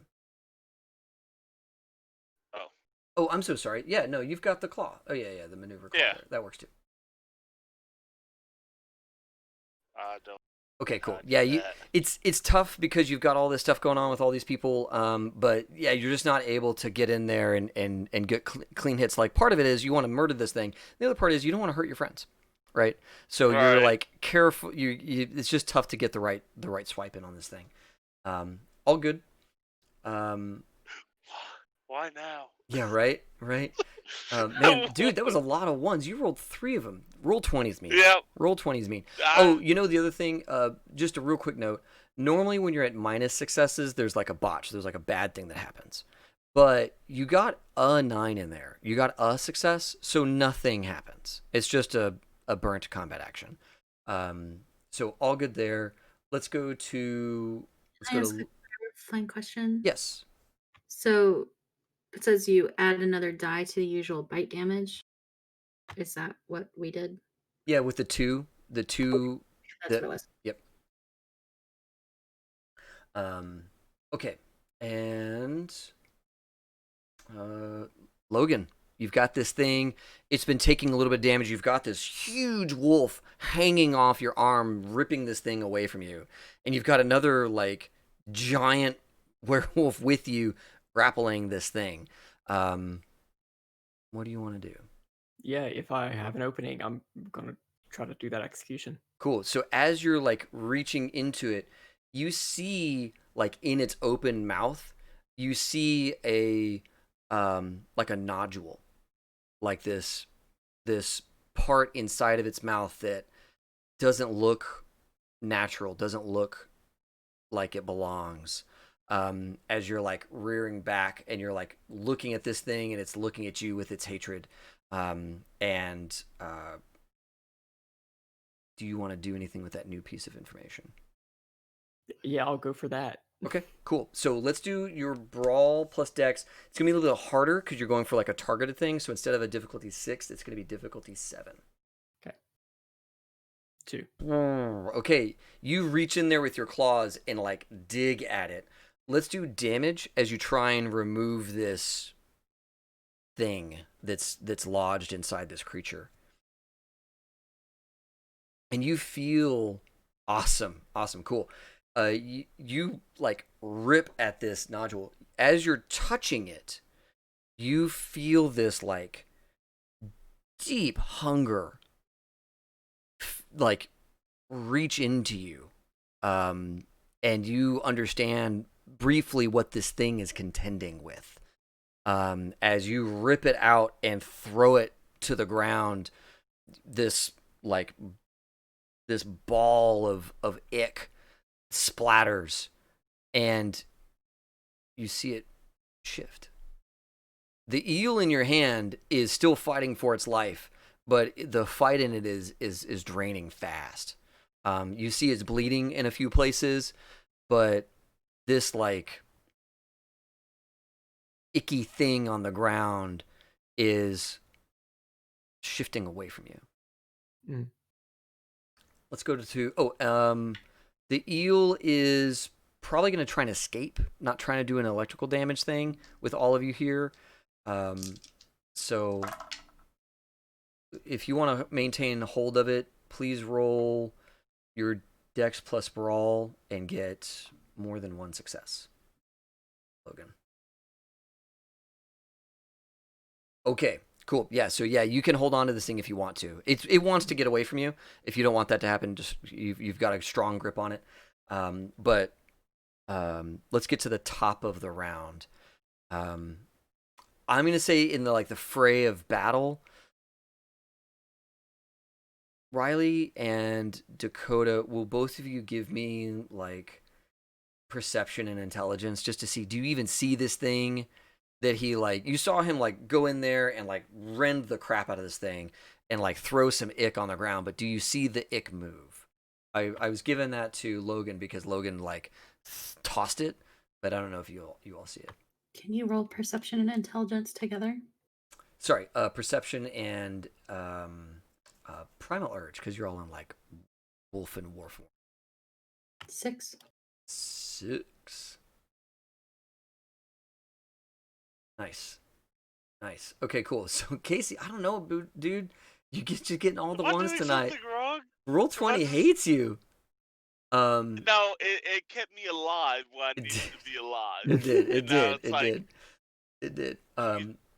So yeah, Dakota doesn't see any of this going on, but Riley, you notice this thing on the ground that at first looked like just blood and gore move, and Logan obviously sees that as well. So Riley and Logan, you're both aware. Logan, what do you want to do this combat round?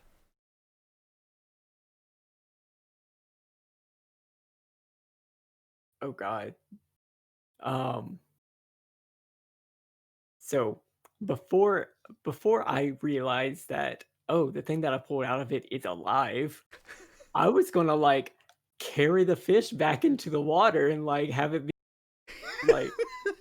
oh, look, it's fine. We took care of the problem, but now there's another thing out here. Can I just step on it? Sure. I'll do that. Okay. Yeah. All right. So cool. Yeah, you're gonna go to stomp on this thing, maybe give it some claw or something like that. What does Dakota want to do this combat round? You're not aware of the ick thing, so what would Dakota be doing? He's lost in the sauce. He's trying to kill the he's gonna kill this stupid fish. Yeah, he's no. Mad. He's mad at this point. Again, Yeah. It's got the eye and everything, and he's just having a bad day. Yep. Dodged him, so he's gonna take another swipe at it. I love it. Yeah. Riley saw it. I'm gonna pounce on it. Okay, cool. So good stuff. Let's go top of the order. You go to pounce on it in Hispo form. Describe to me how you want to get after this. Are you gonna bite at it? Are you gonna claw at it with your big, huge wolf claws? What do you want to do here? I want to rend it with my claws. Okay. That's yeah. Yes. Okay. Cool. So let's go ahead and roll that real quick. I really want to bite the icky, gross thing. What do I need to roll? That's going to be a Dex and Brawl to get in there. Actually, on the combat sheet, scroll down. If you click on brawling and clawing, there's a little werewolf clawy thing on the sheet. Oh. Boom! Hey. All this stuff is out there. So you can do the claw, and it's got all the stuff in there. Hitting this thing, it's small, it's tiny. So the difficulty on this specific one is going to be 7. Okay.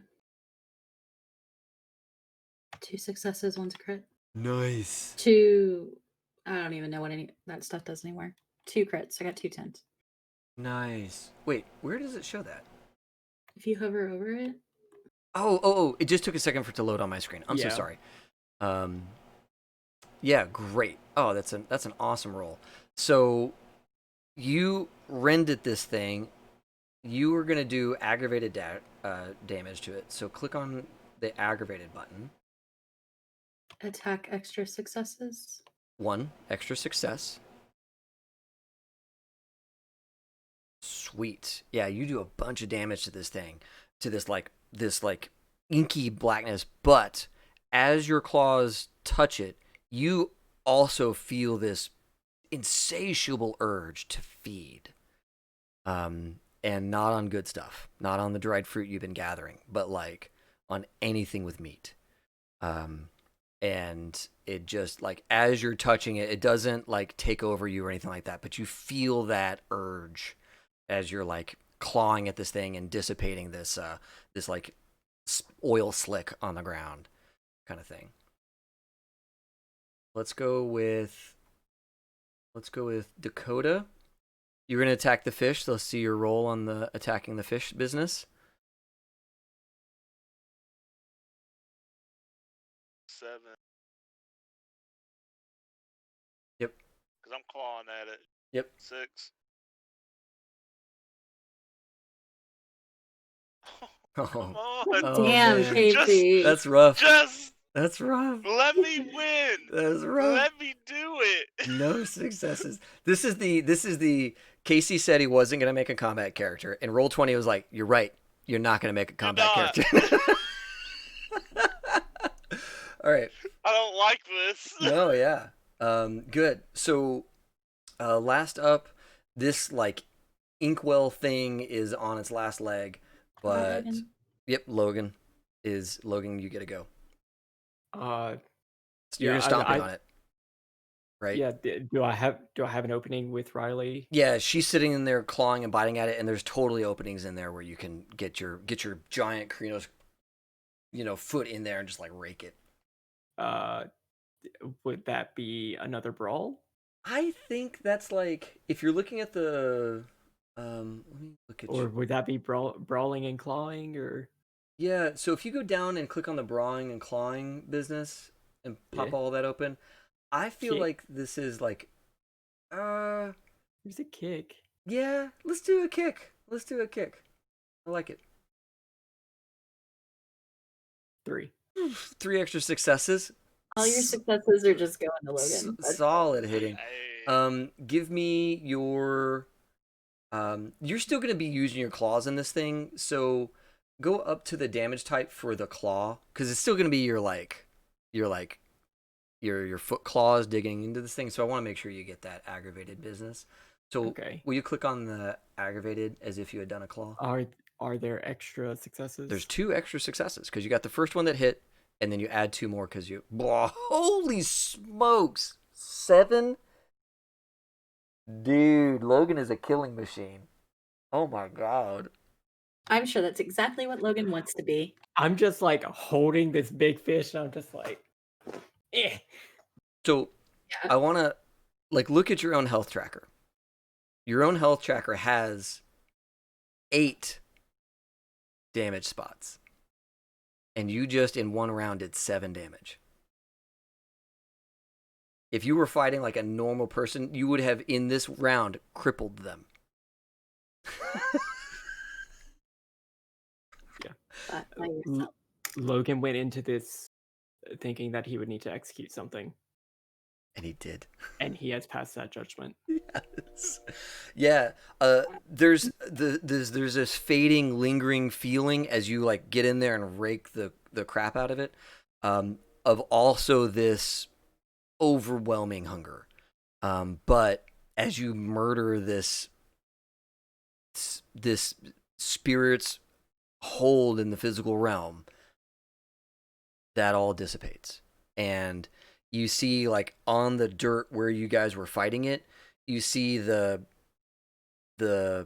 like little black inchworm looking thing that was down there, the little puddle that was moving around. You see that is graying and fading, and the soil around it is absorbing this thing that was out of its place and has been removed from the physical realm. So good on you with your 7 aggravated damage to finish this stupid thing off. Good stuff. You all you've still got the fish, and it's like still trying to get away from you. Yeah, I'm still carrying the fish. I'm gonna like walk back into the lake and set it down in there, like just release it. Okay. Yeah, you've still Does got it like still a try to eat me? No, it is like it's super afraid of you. And as soon as you put it into the water, it like jets away from you, and goes as far as it can from all y'all fools. Okay. I I- should back to normal. Okay. Logan is still in Krenos form. Yeah. But same thing as what he did whenever we first got here. He's gonna like sit cross-legged in the water and just do a really like deep forward so that his forehead is touching the water. Cool. And again, namaste. And then get back up and shift back if he can. Yeah. While you're there in the water, I want to say that the lake itself seems to like reach out with a feeling of calm as you namaste stand. Switching back is easy at this point. Takes effort, but you get it.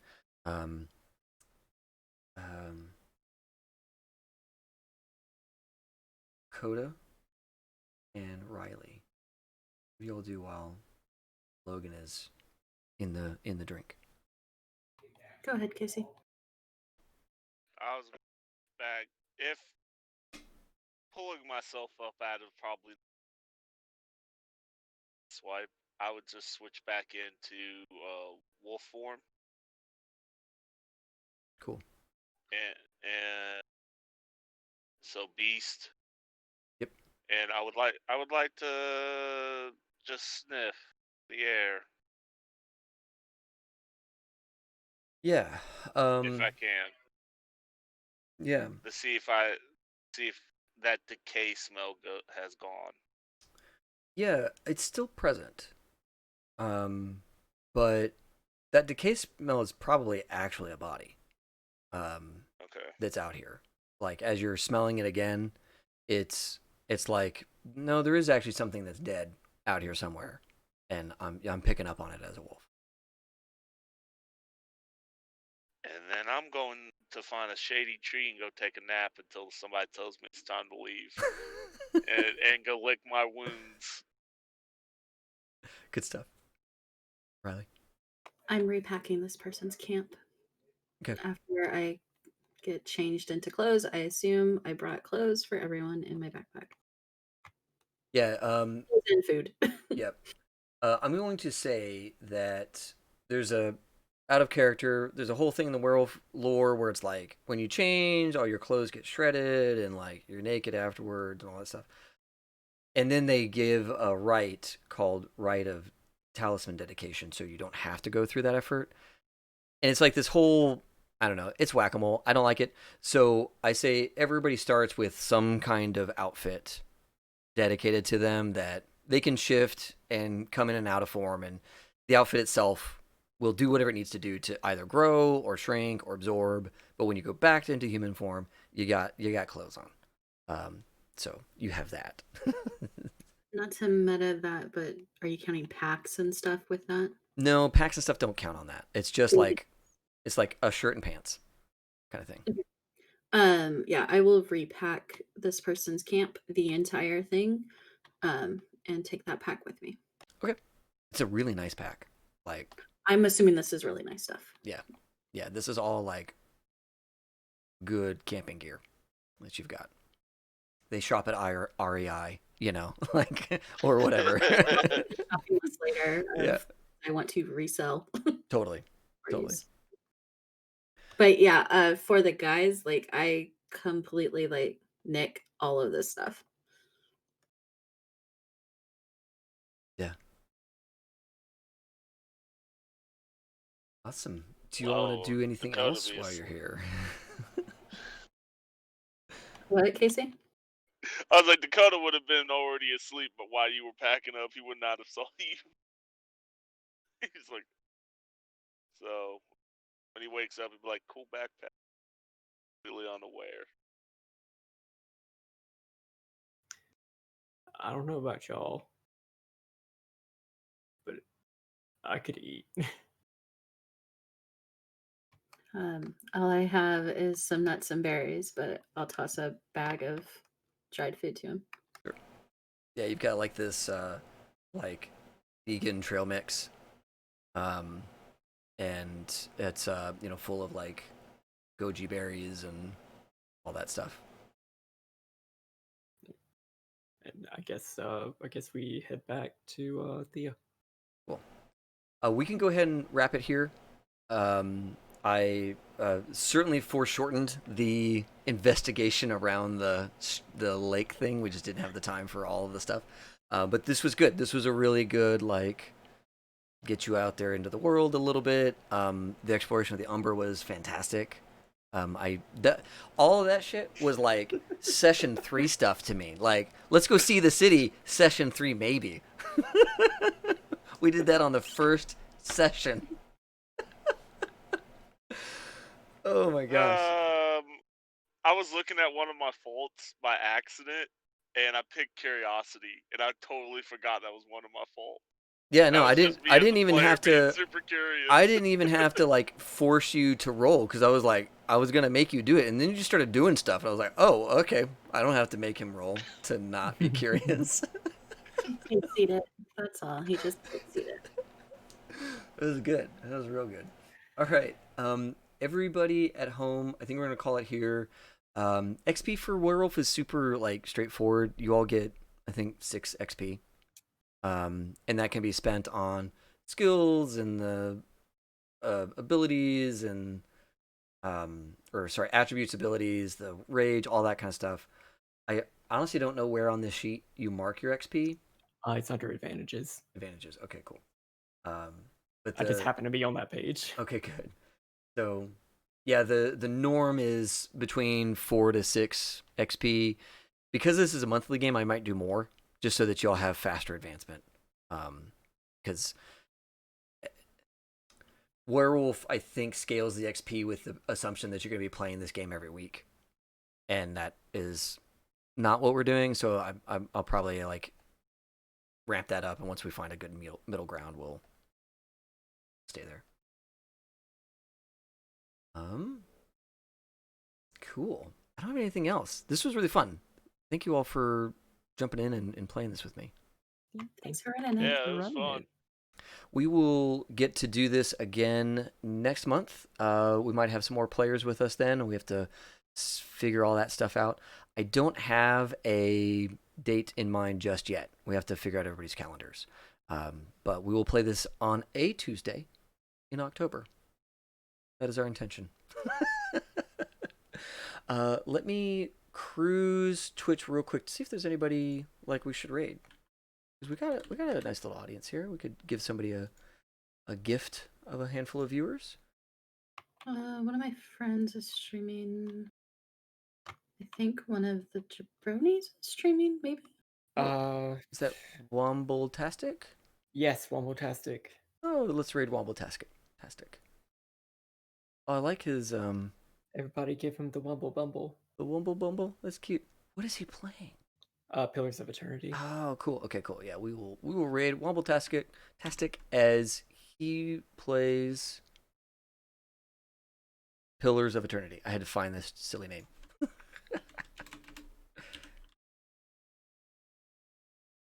Awesome. Everybody home, thanks a ton for watching. This has been so much fun. I love Werewolf to tiny little pieces. I don't ever really play it because it's, from a system perspective, it's very random, right? Like you're doing like nothing, and then you're doing 7 damage. It's like fight, it's over. Just suddenly it's over. This was really good though. All right, everybody at home, see y'all next time. As always, have fun and play well. May all your rolls be crits. I'm gonna hit the raid button. Bye. In 4. Yes. I should have set up the raid earlier. That's what I should have done. Awesome.